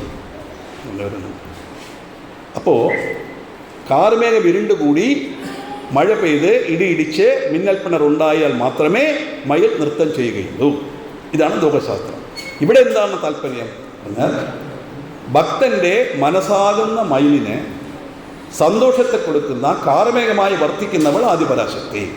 അതാണ് ഭക്തചിത്തകേകി ഗണാഗണായ നമഃ. ഇത്രയും കാര്യങ്ങൾ ആ ഒരു പദത്തിലുണ്ട്. ഇതുപോലെയാണ് പല പദങ്ങളും. അപ്പോൾ അത് നമ്മൾ പറഞ്ഞു വരുമ്പോൾ നന്നായിട്ട് നമ്മൾ അർത്ഥം മനസ്സിലാക്കിയാൽ അർച്ചന ചെയ്യുമ്പോൾ കുറച്ചും കൂടി മനസ്സിലാക്കും. അതിൽ വിഷമിക്കുന്നതുകൊണ്ട് മലയാളത്തിലെ വിവർത്തനമുള്ള എല്ലാ പുസ്തകവും. ഇപ്പോൾ രാമായണം എടുക്കുമ്പോൾ ഞാൻ ഈ രാമായണം പഠിപ്പിക്കാൻ തന്നെ കാര്യം എന്താണെന്ന് ചോദിച്ചാൽ, പലരും ഈ ഇപ്പോഴുള്ള അധ്യാത്മ രാമായണം, കമ്പരാമായണം എല്ലാം വായിക്കുന്നുണ്ട്. വാൽമീകി രാമായണം വളരെ കുറവാണ്. അത് സംസ്കൃതമാണ്, അറിഞ്ഞുകൂടാന്ന് പറയുന്നത്. വിഷ്ണു സഹസ്രനാമം സംസ്കൃതമല്ലേ? അതൊന്ന് മലയാളമാണ്. ലളിതാ സഹസ്രനാമം സംസ്കൃതമല്ലേ? നമ്മളെങ്ങനെ പറയുന്നു? വിശ്വം വിഷ്ണു ഷഡ്കാരോ ഭൂത ഭഗവത് പ്രഭു എന്ന് മലയാളത്തിൽ എഴുതി തന്നിട്ടുണ്ട്, സംസ്കൃത വാക്കാത്. അതുപോലെ രാമായണം അത് തന്നെയാണ്. അത് നോക്കിയാലേ ഒറിജിനൽ രാമായണം എന്തെന്ന് മനസ്സിലാവുകയുള്ളൂ. നമ്മളെല്ലാം മനസ്സിലാക്കിയതല്ല. കൈകേയി ദശരഥനോട് യുദ്ധത്തിന് പോയി. ഉടനെ ആ യുദ്ധം നടന്ന് തേർച്ചക്കര മുരുണ്ടുപോയി. ഉടനെ കൈകേയി ചുണ്ടുവിരലിങ്ങനെ വെച്ചു. അങ്ങനെ ഭർത്താവിനെ രക്ഷിച്ചതുകൊണ്ട് ഇവർക്ക് 2 വരം കൊടുത്തു. ഇങ്ങനെയല്ലേ എല്ലാവരും രാമായണം കേട്ടിട്ടുള്ളൂ. നിങ്ങൾ സ്വല്പം ഒന്ന് ആലോചിച്ച് നോക്കും.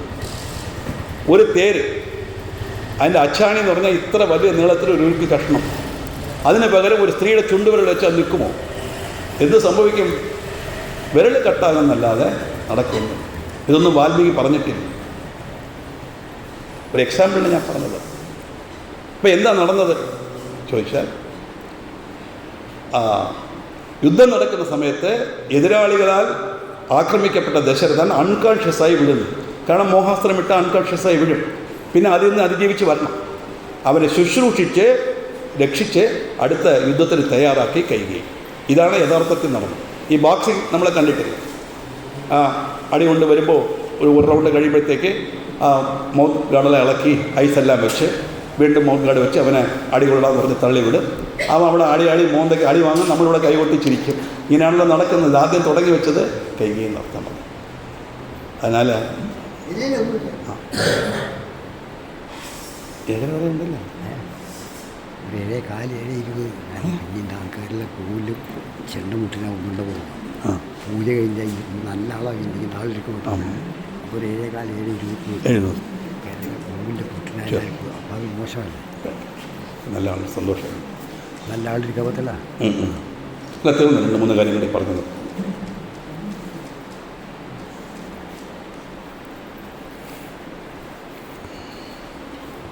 അപ്പം അങ്ങനെ ഭക്തചിത്തകി ഘനാഘനായ നമഃ നമ്മൾ പറയുന്നത്.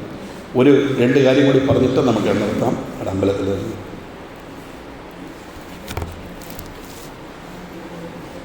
ശിവാഷ്ടോത്രം എല്ലാ ശിവക്ഷേത്രത്തിലും എഴുതി വെച്ച് കാണുമല്ലോ. ശിവായ നമഃ, മഹേശ്വരായ നമഃ, ശംഭവേ നമഃ, പിനാകിനി നമഃ, ശശിശേഖരായ നമഃ എന്നെല്ലാം. എന്താണ് ശിവാഷ്ടോത്രം? ഇതെവിടെ നിന്ന് കിട്ടി? പാർവതിക്ക് ഒരാഗ്രഹം, ഭഗവാന്റെ പകുതി ശരീരം വേണം. അങ്ങനെ മഹാവിഷ്ണുവിനെ പോയി പ്രാർത്ഥിക്കുകയും എനിക്ക് ഭഗവാന്റെ പകുതി ശരീരം വേണം. അത് സാധിക്കില്ല എന്ന് പറയും. അതെന്താ? നിങ്ങൾ മാത്രം മഹാലക്ഷ്മി വക്ഷസ്ഥലത്ത് സ്ഥലം കൊടുത്തില്ലേ? മഹാലക്ഷ്മി മഹാവിഷ്ണുവിൻ്റെ വക്ഷസ്ഥലത്താണല്ലോ ഇരിക്കുന്നത്. എനിക്ക് പകുതി ശരീരം വേണം. ബുദ്ധിമുട്ടുള്ള കാര്യമാണ്, അത്ര എളുപ്പത്തിൽ നടക്കില്ല എന്ന് പറഞ്ഞ് നിർബന്ധിക്കും. വേറെ വഴിയില്ലാതെ അദ്ദേഹം ഇവർക്ക് ഉപദേശിച്ചു കൊടുക്കും. ശിവോ മഹേശ്വര ശംഭു പിനാകി ശശിശേഖര എന്ന് പറഞ്ഞ് 108 നാമാവലി ഭഗവാന്റെ പറഞ്ഞു കൊടുക്കും. ഈ 108 നാമാവലി സ്തോത്രമായിട്ട് അവർ 1 വർഷം ഒറ്റക്കാലിൽ നിന്ന് പാർവതി തപസ് ചെയ്തു. ഒരു വർഷം എന്ന് പറഞ്ഞാൽ നമ്മുടെ 365 വർഷമാണ്. നമ്മുടെ ഒരു വർഷം എന്ന് പറഞ്ഞാൽ അവിടെ ഒരു ദിവസമാണ്. ജലപാനമില്ലാതെ പാർവതി തപസ് ചെയ്തു. തപസ്സിൻ്റെ അവസാനം ദേവൻ പ്രത്യക്ഷപ്പെട്ടു. എന്താണെന്ന് ചോദിച്ചപ്പോൾ അർദ്ധനാരീശ്വരർ എനിക്ക് പകുതി ശരീരം വേണമെന്നിരിക്കും. ഇടത് കൈ കൊണ്ട് പാർവതിയെ ഇങ്ങനെ അണച്ചു പിടിച്ചു. അങ്ങനെയാണ് ഈ അർദ്ധനാരീശ്വരൻ വന്നത്. എന്തിനാണ് ഈ കഥ ഇവിടെ പറയുന്നതെന്ന് ചോദിച്ചാൽ, ഏത് പൂജ വീട്ടിൽ ചെയ്താലും ശിവാഷ്ടോത്തരം ചെയ്ത് അർച്ചന ചെയ്യും. അതിൻ്റെ കാരണം എന്താ? ഭഗവാന്റെ പ്രപഞ്ചം മുഴുവൻ നിറഞ്ഞിരിക്കുന്ന ഈശ്വര സ്വരൂപം. അതൊന്നും പറയാൻ വിട്ടുപോയി. ഈശ്വര സ്വരൂപം പ്രപഞ്ചം മുഴുവൻ നിറഞ്ഞിരിക്കുന്നു എന്ന് പറഞ്ഞാൽ എങ്ങനെ മനസ്സിലാക്കും ചോദിച്ചാൽ, ഒരു മൺകുടം, പൊങ്കാലി കിടക്കുന്ന കലം, അതിൽ മണ്ണ് എവിടെയുണ്ടെന്ന് പറയാൻ പറ്റുമോ? മണ്ണില്ലാത്ത സ്ഥലം തൊട്ട് കാണിക്കാൻ പറ്റുമോ? വസ്ത്രം, നൂലില്ലാത്തൊരു സ്ഥലം തൊട്ട് കാണിക്കാൻ പറ്റുമോ? വേണ്ട. നിങ്ങളുടെ കാതിലുള്ള കുണ്ടലം, കയ്യിലുള്ള വള, സ്വർണ്ണമില്ലാത്തൊരു സ്ഥലം തൊട്ട് കാണിക്കും. ആഭരണത്തിൽ സ്വർണമും മുണ്ടിൽ നൂലും കുടത്തിൽ മണ്ണും എങ്ങനെ നിറഞ്ഞിരിക്കുന്നോ അങ്ങനെ പ്രപഞ്ചം മുഴുവൻ നിറഞ്ഞിരിക്കുന്നതാണ് ഈശ്വര സ്വരൂപം നടത്താം. അങ്ങനെ ഈശ്വരൻ്റെ പകുതി ശരീരം എന്നുള്ളത് അസാധ്യമായൊരു കാര്യമാണ്. അതുപോലും സാധിച്ചു കൊടുത്തത് ഈ ശിവാഷ്ടോത്രം. അതുകൊണ്ടാണ് നമ്മളത് പ്രാക്ടിക്കലായിട്ട് ചെയ്യുന്നത് താല്പര്യം. ആ രീതിയിൽ ഏതൊരു മന്ത്രം എടുത്താലും അതിൽ ശിവാഷ്ടോത്രത്തിൻ്റെ മീനിങ് എല്ലാം വളരെ ഡീപ്പായിരിക്കും, ധാരാളം ഇരിക്കും. എല്ലാ പുസ്തകങ്ങളും ഇഷ്ടംപോലെ കിട്ടുന്നുണ്ട്. ആ വാൽമീകി രാമായണത്തിൽ പ്രൊഫസർ ലീലാവതി എന്ന് പറഞ്ഞാൽ അവരാണ് പുസ്തകം മലയാളത്തിൽ വിവർത്തനം എഴുതിയിരിക്കുന്നത്. നല്ല ആപ്റ്റാണ്. ഒറിജിനൽ വാൽമീകി രാമായണത്തിൻ്റെ അതേ എക്സ്പ്ലനേഷനാണ് അവർ കൊടുത്തിരിക്കുന്നത്. അതെല്ലാം നോക്കാം. ഒരു കാര്യം കൂടി പറഞ്ഞിട്ട് നമുക്ക് നിർത്താം. ലക്ഷ്മണരേഖ നിങ്ങളൊക്കെ കേട്ടുണ്ട്. മാരീചൻ മാനായിട്ട് വരുമ്പോൾ രാമചന്ദ്രമൂർത്തി പോയി മാരീചൻ രാമൻ്റെ ശബ്ദത്തിൽ ഹാ ലക്ഷ്മണ ഹാ സീത എന്നൊക്കെ വിളിക്കുകയും ലക്ഷ്മണനോട് പോയി നോക്കാൻ പറയും. അപ്പോൾ ലക്ഷ്മണൻ പറയും, സ്വർണ്ണ നിറത്തിലൊരു മാൻ ഈ ലോകത്തേ ഇല്ല. അങ്ങനെ ഇരിക്കുമ്പോൾ എങ്ങനെ ഇങ്ങനൊരു മാൻ ഉണ്ടാകും? അതുമല്ല രാമനെ ഉപദ്രവിക്കാൻ ആർക്കും സാധിക്കുകയില്ല പറയും. അങ്ങനെ നിവൃത്തിയില്ലാതെ വന്നപ്പോൾ സീതയ്ക്ക് ദേഷ്യം വരും. കാരണം എന്താ? രാമന് വലുതാകുമോ എന്നുള്ള ഭയം ദേഷ്യമായിട്ട് വരും. ദേഷ്യം വന്നാൽ ബുദ്ധി കയ്യിൽ നിൽക്കൂലല്ലോ, വായി തോന്നിയത് പറയും. രാമൻ എന്തെങ്കിലും സംഭവിച്ചാൽ എന്നെ പ്രാപിക്കാം എന്നാണോ നിൻ്റെ ഉദ്ദേശം? ഇതാണ് സീത ചോദിച്ചത്. വളരെ കഷ്ടമായൊരു കാര്യമാണ് രാമായണത്തിൽ, വാൽമീകി രാമായണത്തിൽ പറയുന്നത്. ഇതെന്താ കാണിക്കുന്നതെന്ന് പറഞ്ഞാൽ, ജീവിതത്തിൽ നമ്മൾ എത്ര സിൻസിയറായിട്ട് ഓരോ കാര്യങ്ങൾ ചെയ്തിരുന്നാലും എന്തെങ്കിലും ഒരു പർട്ടിക്കുലർ ഇൻസിഡൻറ്റിൽ അവർക്ക് അനിഷ്ടം തോന്നിയാൽ അതുവരെ നടന്നതും ഇനി നടക്കാൻ പോകുന്നതും എല്ലാം മറന്ന് നമ്മളെ ഉദാസീനപ്പെട്ട് സംസാരിക്കും. ധാരാളം അനുഭവം നമ്മുടെ ജീവിതത്തിലുണ്ടാവും. പഴയതെല്ലാം മറക്കും, ഇനി നടക്കാൻ പോകുന്നത് ഓർക്കില്ല. ഒറ്റ വാക്കിന് അങ്ങനെ പറയും. അതാണല്ലോ ഈ സാധനം, എല്ലില്ലാത്ത സാധനം അല്ലേ? സ്നേഹം പിടിക്കാൻ ഒരുപാട് നാൾ കളിക്കേണ്ടി വരും. വിരോധം ഒരു വാക്കിൽ കൊണ്ടുവരും സാധനം. ഇങ്ങനെയാണ്. അപ്പോൾ എന്താ നടന്നത് എന്ന് പറഞ്ഞാൽ, ലക്ഷ്മണൻ കോഡ് വരച്ചാൽ പോകുമ്പോൾ പറയുന്നു, തിരിച്ചു വരുമ്പോൾ നിങ്ങളെ കാണുമോ എന്നറിയില്ല, ഈശ്വരൻ വനദേവത നിങ്ങളെ രക്ഷിക്കട്ടെ എന്ന് പറഞ്ഞു എന്നല്ലാതെ കോഡൊന്നും വരച്ചില്ല. കോഡ് വരച്ചാൽ സീത എന്തുകൊണ്ട് അത് മറികടന്നു എന്നുള്ള ചോദ്യം അവിടെ വരും. അപ്പോൾ സീത ഈസ് ഹൈലി ഡിസൊബീഡിയൻ നമ്മൾ സമ്മതിക്കണം. സമ്മതിക്കുമോ? സീത ഡിസൊബീഡിയൻ്റ് ആണെങ്കിൽ who will be obedient in this world? ഈ രാമായണം, രാമസേനം, രാമായണം നമുക്കൊരു മനുഷ്യൻ എങ്ങനെ ജീവിക്കണമെന്ന് കാട്ടിത്തന്ന റോൾ മോഡലാണ് അവരെല്ലാം. സീതയൊന്നും ഡിസൊബീഡിയൻ്റ്, ഹൈലി ഒബീഡിയൻ്റ് ആണ്. സന്യാസി വേഷത്തിൽ രാവണൻ വരുന്നു, സീതയെ അപഹരിച്ച് കൊണ്ടുപോകുന്നു. വന്ന സന്യാസി അകത്ത് കയറ്റിയിരുത്തി ഭക്ഷണമെല്ലാം കൊടുത്ത് കാര്യമായിട്ട് പറയുമ്പോഴാണ് എന്നാണ് നടന്നത്. അങ്ങനെ ഇവളുടെ കഥകളെല്ലാം കേട്ടിട്ട് രൂപവർണ്ണ തുടങ്ങി. ഒരു സന്യാസി മനുഷ്യ സ്ത്രീയുടെ സൗന്ദര്യം വർണ്ണിക്കാൻ പാടില്ല, നീ ആരാധന നിൽക്കുമ്പോൾ യഥാർത്ഥ രൂപം കാണിച്ച് സീതയെ അപഹരിച്ചു കൊണ്ടുപോയി. ഇതാണ് നടന്നതെന്നല്ലാതെ ലക്ഷ്മണൻ കോടൊന്നും വരച്ചതായിട്ട് വാൽമീകി രാമായണത്തിന് ഇല്ലാൻ താല്പര്യം. കാരണം നമ്മൾ പലതും അങ്ങനെ തെറ്റായിട്ട് പ്രചരിച്ചുകൊണ്ട് വരിക. ഇതെല്ലാം കലികാലത്ത് ഇവരുണ്ടാക്കിയ രാമായണം. എന്തുകൊണ്ട് ഞാൻ തറപ്പിച്ചു പറഞ്ഞാൽ, ത്രേതായുഗത്തിൽ വാൽമീകി ത്രേതായുഗത്തിൽ ഇരുന്നു എന്ന് പറയുന്നത് യഥാർത്ഥമായിട്ടാണ്. അതായത് സീതാപരിത്യാഗമായി വാൽമീകി ആശ്രമത്തിൽ വന്ന ശേഷമേ വാൽമീകിയുടെ റോളെ ഇവിടെ വരുന്നുള്ളൂ. അപ്പോൾ അതുവരെ വരുന്ന സംഭവം അങ്ങേർക്ക് എങ്ങനെ അറിഞ്ഞു? നാരദർ വന്ന് ഉപദേശിക്കും, നീ ധ്യാനത്തിലിരിക്കുക, ധ്യാനത്തിൽ എന്ത് തോന്നുന്നു അതേപോലെ എഴുതി, എഡിറ്റ് ചെയ്യരുത് പ്രത്യേകം പറഞ്ഞിട്ടുണ്ട്. ഇഷ്ടത്തിന് മാറ്റം പാടില്ല. അപ്പോൾ യഥാർത്ഥത്തിൽ നടന്നത് ഐ വിറ്റ്നസ്സാണ് വാൽമീകി. അതുകൊണ്ടാണ് ആദികവി ആദികാവ്യം എന്ന് അവർ പറയുന്നത്. ഇത് അവർ ഇഷ്ടത്തിന് മാറ്റിയെല്ലാം എഴുതി. അങ്ങനെ ഒരിക്കലും ഗ്രന്ഥത്തിന് മാറ്റി. ഗുരുവായൂർ ഒരു പുസ്തകം വായിക്കാൻ പോയപ്പോൾ ഒരു പുസ്തകം കണ്ടു, ലോകപൂജ്യം മഹാവീര്യം അതിലെഴുതിയിരിക്കുന്നു. ശരിക്കെന്താണ്? ലോകവീരം മഹാപൂജ്യമാണ്. പക്ഷെ ലോകപൂജ്യം തന്നെയാണ് ആത്മീയശരി. പക്ഷേ ആ ഗ്രന്ഥം നോക്കുമ്പോൾ നമുക്കത് രുചിക്കില്ല. എല്ലാവരും ലോകവീരൻ മഹാപൂജനം, ഇവൻ ലോകപൂജ്യം മഹാവീരൻ എന്ന് എഴുതിയാൽ ഇതൊക്കെയാണ്. ഇന്ന് ഏത് ഗ്രന്ഥങ്ങൾ എടുത്താലും ഒന്നിനൊന്ന് മാറി മാറി മാറി മാറി വരുന്നു. ഈ DTPയുടെ കാര്യം പല ഒരക്ഷരം മാറ്റി കഴിഞ്ഞാൽ എല്ലാം അങ്ങോട്ട് സ്വരങ്ങളെല്ലാം മാറും. അതുകൊണ്ട് നല്ലൊരു പുസ്തകം വാങ്ങിച്ച് എല്ലാവരും ഭംഗിയായിട്ട് നിൽക്കുക. ദുർഗാ പരമേശ്വരി സത്സംഗം എന്നൊരു സംഘമുണ്ട് എനിക്ക്. അതിൽ 240 വീഡിയോസ് അതിലുണ്ട്. അത് സബ്സ്ക്രൈബ് ചെയ്യുക. Durga Parameshwari D capital Parameshwari REE ഒരു സ്പേസ് ഇട്ടിട്ട് സത്സംഗം S ക്യാപിറ്റൽ ഇടണം. സത്സംഗം ഇട്ട് കഴിഞ്ഞാൽ അത് വരും. വീഡിയോസ്, ലൈവ്, പ്ലേലിസ്റ്റിൽ ദേവി ഭാഗവതവും ശിവപുരാണവും ഞാൻ നടത്തുന്ന ക്ലാസ് അങ്ങനെയാണ് ഇട്ടുകൊണ്ടിരിക്കണം. ഓൺലൈൻ ക്ലാസ് നടത്തുന്നുണ്ട്. 4 തൊട്ട് 5 വരെ ക്ലാസ്, ആഴ്ചയിൽ ഒരു ദിവസം. 24/7 എന്ത് വേണമെങ്കിലും ചെയ്യാം. 1 മണിക്കൂർ ഡിവോട്ട് ചെയ്താൽ ഈ കാര്യങ്ങളെല്ലാം നിങ്ങൾക്ക് മനസ്സിലാക്കാൻ സാധിക്കും. ഓൺലൈനുണ്ട്. അത് വേണമെങ്കിൽ നമ്മുടെ നമ്പർ ചോദിച്ചാൽ മതി. വിദ്യയ്ക്ക് റിലേഷനാണ്, അവരുടെ നമ്പറുണ്ട്. ഹായ്ന്ന് മെസ്സേജ് ഇട്ടിട്ട് നിങ്ങളുടെ പേരും പയ്യന്നൂർ ഇട്ട് എനിക്ക് ആളെ മനസ്സിലാകും ഇവിടെ ഉള്ള ആളാണെന്ന് ഞാനത് പറഞ്ഞുതരാം. അപ്പോൾ ഗണപതിക്ക് കറുകയിടുന്നത് എന്തിനാണെന്ന് ചോദിച്ചാൽ എത്ര പേർക്ക് കഥ അറിയുമെന്ന് എനിക്കറിയില്ല. അറിയാമോ ആർക്കെങ്കിലും? അമ്പലത്തിൻ്റെ നടയിൽ വെക്കുന്നു, നമ്മൾ എടുക്കും. ഗണപതിക്ക് വിശേഷം. എന്ത് വിശേഷം? എന്ത് മുഴുവനിട്ടാണ് അങ്ങനെ വ്യത്യാസപ്പെടും? ഞാൻ കറുക കൊണ്ട് നാളെ ഇടുന്നു, വേണ്ട എനിക്കെന്ന് അദ്ദേഹം ഒരിക്കലും പറയില്ല. നമ്മൾ ചെയ്തില്ല, അത് വേറെ കാര്യം. ഗണപതിക്ക് ഇടുന്നത്. അപ്പോൾ ഗണപതിക്കും കറുകയും തമ്മിൽ എന്ത് വ്യത്യാസം? അത് ഗണേശ മഹിമ എന്ന് അതിൽ പറഞ്ഞിട്ടുണ്ട് മലയാളത്തിൽ. വിനായക പെരുമ എന്ന് പറഞ്ഞാൽ തമിഴിൽ. ഏത് ലാംഗ്വേജാണോ ആ സൈഡിൽ നോക്കിയാൽ ഡിസ്ക്രിപ്ഷൻ നോക്കി ഇതുപോലെ പല ടിപ്സ് അതിലുണ്ട്. എല്ലാവരും അത് നോക്കിയെടുക്കുക. നമ്പർ വേണമെങ്കിൽ ഞാൻ ഇതിനെ പറയാം. അപ്പം ആവശ്യമുള്ള നോട്ട് ചെയ്തോളൂ. 9466667316. ഞാൻ പറയുമ്പോഴേ പലരും ഫോൺ എടുക്കുന്നത് ഞാൻ കണ്ടു. അപ്പോൾ താല്പര്യത്തോടെ അത് സേവ് ചെയ്യാൻ റെഡിയായിട്ടിരിക്കുകയാണ്. അതുകൊണ്ടാണ് ഞാൻ നമ്പർ പറഞ്ഞത്. അതുപോലെ തന്നെ നിങ്ങൾക്ക് എന്ത് സംശയം ഉണ്ടെങ്കിലും അതിൽ പോസ്റ്റ് ചെയ്താൽ മതി. അല്ലെങ്കിൽ ഞാൻ റിപ്ലൈ അതിൽ തരാം. Free service. അതിന് ഒരു ദക്ഷിണയൊന്നും. കാരണം അറിവ് മറ്റുള്ളവർ പറഞ്ഞു കൊടുക്കണം. അതാണ് പ്രയോജനം. അല്ലെങ്കിൽ അത് പ്രയോജനമില്ല. വിദ്യ പൂർണ്ണമാകണമെങ്കിൽ അതാണ്. എസ്പെഷ്യലി ഞാനൊരു ബ്രാഹ്മണനാണ്. 6 കർമ്മങ്ങൾ ചെയ്യാൻ ബാധ്യസ്ഥനാണ് ഞാൻ. പഠിക്കണം, പഠിപ്പിക്കണം, കർമ്മം ചെയ്യണം, കർമ്മം ചെയ്യിക്കണം, ദാനം കൊടുക്കണം, ദാനം വാങ്ങണം. ഷഡ്കർമ്മം ചെയ്യാൻ നിയുക്തനാണ് ഞാൻ. അതുകൊണ്ട് ജാതി ഉദ്ദേശിച്ച് പറയല്ലേ, അത് പറയാൻ വിട്ടുപോയി. ഈ ബ്രാഹ്മണൻ, ക്ഷത്രിയൻ, വൈശ്യൻ എന്നൊക്കെ പറയുമ്പോൾ നമ്മൾ സാധാരണ ജാതി ഇതല്ല കാര്യം. പാദോ ബ്രാഹ്മണോസ് മുഖമാസീൻ ബാബു രാജൻ്റെ കൃത ഊരുടെ സെദ്വിഷ പദ്യാപൻ ശുദ്രരാജായ വേദം പറഞ്ഞിട്ടുണ്ടെങ്കിലും ചുരുക്കമായിട്ട് പറഞ്ഞു നിർത്താം. വിരാട് സ്വരൂപത്തെ ഭഗവാനെ ഒരു രൂപമായി സങ്കല്പിച്ചാൽ പാദം വരെ ആര് മനസ്സിലാക്കുന്നു അവൻ ശൂദ്രൻ, തുട വരെ ആര് മനസ്സിലാക്കുന്നു അവൻ വൈശ്യൻ, തോൾ വരെ ആര് മനസ്സിലാക്കുന്നു അവൻ ക്ഷത്രിയൻ, മുഴുവനും ആര് മനസ്സിലാക്കുന്നു അവൻ ബ്രാഹ്മണൻ. ബ്രഹ്മജ്ഞാനം അടയാൻ കഴിവുള്ളവൻ ബ്രാഹ്മണൻ എന്നാണ് വേദം പറഞ്ഞതെന്നല്ലാതെ അതൊരു ജാതിയെ കുറിക്കുന്നതല്ല. പിൽക്കാലത്ത് തൊഴിലടിസ്ഥാനത്തിൽ ജാതി വന്നു, ജാതി ഇല്ലെന്ന് ഞാൻ പറഞ്ഞില്ല. പക്ഷേ വേദത്തിൽ പറഞ്ഞിട്ടുള്ളത് ഇതാണ് കാര്യം എന്നർത്ഥം. അതുകൊണ്ട് എന്ത് ജാതിയിലായാലും ആരായാലും ശരി, ഏത് പോലെ. ഒരു ക്രിസ്ത്യൻ്റെ ഒരു ഫ്രണ്ടുണ്ട്, അയാളെല്ലാം ചെയ്തു. നിങ്ങൾക്കൊരു കാര്യം അറിയോ? പുരാണിക് എൻസൈക്ലോപ്പീഡിയ എഴുതിയത് വെട്ടമ്മാണി എന്ന് പറഞ്ഞൊരു ക്രിസ്ത്യനാണ്, പള്ളിയിലെ അച്ഛനാണ്, ഇന്ന് ജീവിച്ചിരിപ്പുണ്ട് കോട്ടയത്തിനടുത്ത്. ആ ഗ്രന്ഥമെടുത്താൽ ഇപ്പം ഞാൻ ഈ പറഞ്ഞില്ലേ ആ ശിവാഷ്ടോത്തരം, ഇത് ഇത്രാമത്തെ ശ്ലോകം എന്ന് നമ്പർ എഴുതിക്കണം ശിവപുരാണത്തിൽ. എനിക്ക് പോലും അറിയില്ല.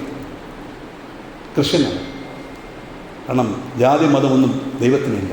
പിന്നെ നമ്മൾ മതാചാരം അനുസരിച്ച് നമ്മൾ ചെയ്യുന്ന ഗുരുവായാലും അവരെ കേൾക്കുന്നത് അതൊക്കെ പ്രാക്ടിക്കൽ ലൗകിക ജീവിതം. കാര്യങ്ങൾ മനസ്സിലാക്കാൻ ഒരു ബുദ്ധിമുട്ടും വേണ്ട. വെട്ടമ്മാണിയുടെ ബുക്ക് വാങ്ങിയാൽ തീർച്ചയായിട്ടും നമുക്കതിൽ മനസ്സിലാക്കാൻ സാധിക്കും. എന്തായാലും ഞാൻ വിചാരിച്ചതേക്കാളും ആളുകൾ വന്നിട്ടുണ്ട്. എല്ലാവർക്കും സുബ്രഹ്മണ്യ സ്വാമിയുടെ അനുഗ്രഹം കിട്ടട്ടെ. വളരെ നല്ല രീതിയിൽ ഒരു പ്രഭാഷണം ചെയ്യാൻ എനിക്ക് സാധിച്ചു എന്നാണ് എൻ്റെ വിശ്വാസം. ഇത്രയും പേര് ആരും എണീച്ചു പോയില്ല. അതെനിക്ക് വളരെ സന്തോഷമായിരുന്നു എനിക്കത്. അതാണ് മാഷ് ഒന്ന് പറഞ്ഞത്. മാഷിൻ്റെ ഒരു ബന്ധുവാണ് ഞാൻ. ഇതെൻ്റെ അപ്പൂപ്പൻ, അമ്മയുടെ അച്ഛൻ, അവരുടെ സഹോദരിയുടെ പേരക്കുട്ടിയാണ് ഇദ്ദേഹത്തിന് വിദ്യയുടെ അച്ഛൻ. അങ്ങനെ ഇവിടെ അമ്മായിയപ്പനാണ് അവർ. കഴിഞ്ഞ പ്രാവശ്യം ഇവിടെ വരികയും ഇവിടെ പ്രഭാഷണം നടക്കുമ്പോൾ ഞാൻ ഉണ്ടായിരുന്നു. അപ്പോൾ ഞാൻ പറഞ്ഞു എനിക്കും ഇതുപോലെ ചാൻസ് കിട്ടിയാൽ കൊള്ളാം, കാര്യങ്ങൾ പറയാമല്ലോ. ഞാൻ പറഞ്ഞു ആത്മീയ പ്രഭാഷണം ഒന്നും ഇടണ്ട, അത് ചിലപ്പോൾ ആളുകൾ വരില്ല. സുബ്രഹ്മണ്യം ഞാൻ എല്ലായിടത്തും അങ്ങനെ ലളിതാ സഹസ്രം വ്യാഖ്യാനം ഇങ്ങനെ കൊടുക്കുകയുള്ളൂ. പറയുന്ന ആത്മീയം തന്നെ. ലളിതാ സഹസ്രം വ്യാഖ്യാനം പറഞ്ഞിട്ട് അതിൻ്റെ കൂടെ ഇതും കൂടെ ചേർത്ത് കൊടുക്കും. ഷുഗർ കോട്ടിങ് ടാബ്ലറ്റ് പോലെ അല്ലേ? ശരിക്കുള്ള മരുന്ന് ഉള്ളിലല്ലേ ഇരിക്കുന്നത്. അത് ഡയറക്റ്റ് അത് നമ്മൾ കഴിക്കുമോ? ഭയങ്കര കയ്പായിരിക്കും. അതിനെ ഭംഗിയായിട്ട് ഒരു കണ്ടെയ്നർ പോലെ വെച്ച് ക്യാപ്സുലായിട്ട് തന്ന് വിഴുങ്ങും, അത് ഉള്ളിൽ പോയി ദഹിച്ചോളും. അതുപോലെ കഥാരൂപമായി പറയുന്നതാണ് നമ്മുടെ കാര്യങ്ങൾ. ധാരാളമുണ്ട്. 200 എപ്പിസോഡ് ഏഷ്യാനെറ്റിൽ ഇതിനെല്ലാം വരുന്നുണ്ട്. ധാരാളം നോക്കാം. ആവശ്യമുള്ളത് നിങ്ങൾക്കതിൽ എടുക്കാം, കേൾക്കാം. എന്തെങ്കിലും സംശയമുണ്ടെങ്കിൽ എന്നോട് ചോദിക്കാം. സുബ്രഹ്മണ്യ സ്വാമി അനുഗ്രഹിച്ചാൽ നമുക്ക് വീണ്ടും കാണാം. എല്ലാവർക്കും ഭഗവാന്റെ അനുഗ്രഹം കിട്ടും, പെരുമാളം കിട്ടുമെന്ന് പ്രാർത്ഥിച്ചുകൊണ്ട് 1 മിനിറ്റ് നമ്മൾ ധ്യാനം ചെയ്യാം. ഞാൻ പ്രണവമന്ത്രം ചൊല്ലി തീർക്കും. എല്ലാവരും ശ്രീ മഹാദേവിയെ നമഃ മനസ്സിൽ പറയണം. അത് തീർന്നകൊണ്ട് സർവമംഗളമംഗല്യേ ശിവേ സർവാർത്ഥ സാധികേ ശരണ്യേ ത്രയംബകേ ഗൗരി നാരായണ നമോസ്തുതേ. അന്യഥാ ശരണം നാസ്തി ത്വമേവ ശരണം മമ തസ്മാത് കാരുണ്യഭവേന രക്ഷ രക്ഷ ഷൺമുഖ. സുബ്രഹ്മണ്യ സ്വാമി ആയതുകൊണ്ട് പറഞ്ഞ് നമുക്ക് പ്രഭാഷണം അവസാനിപ്പിക്കാം.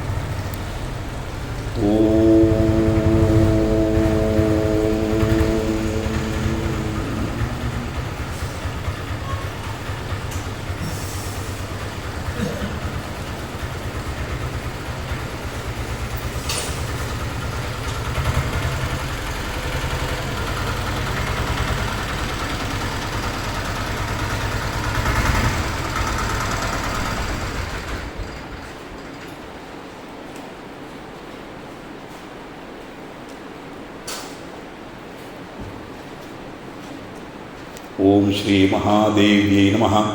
ഓം ശ്രീ മഹാദേവ്യൈ നമഃ. സർവമംഗളമംഗല്യേ ശിവേ സർവാർത്ഥസാധികേ ശരണ്യേ ത്രയംബകേ ഗൗരി നാരായണി നമോസ്തുതേ.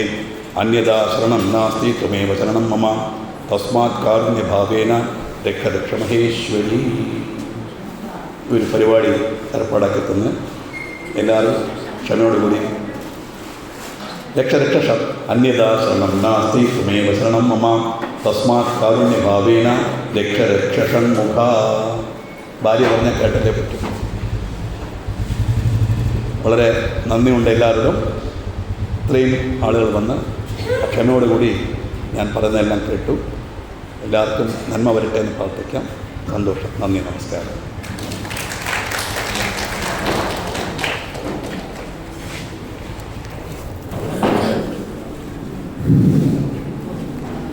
ഭക്തജനങ്ങളെ, 2000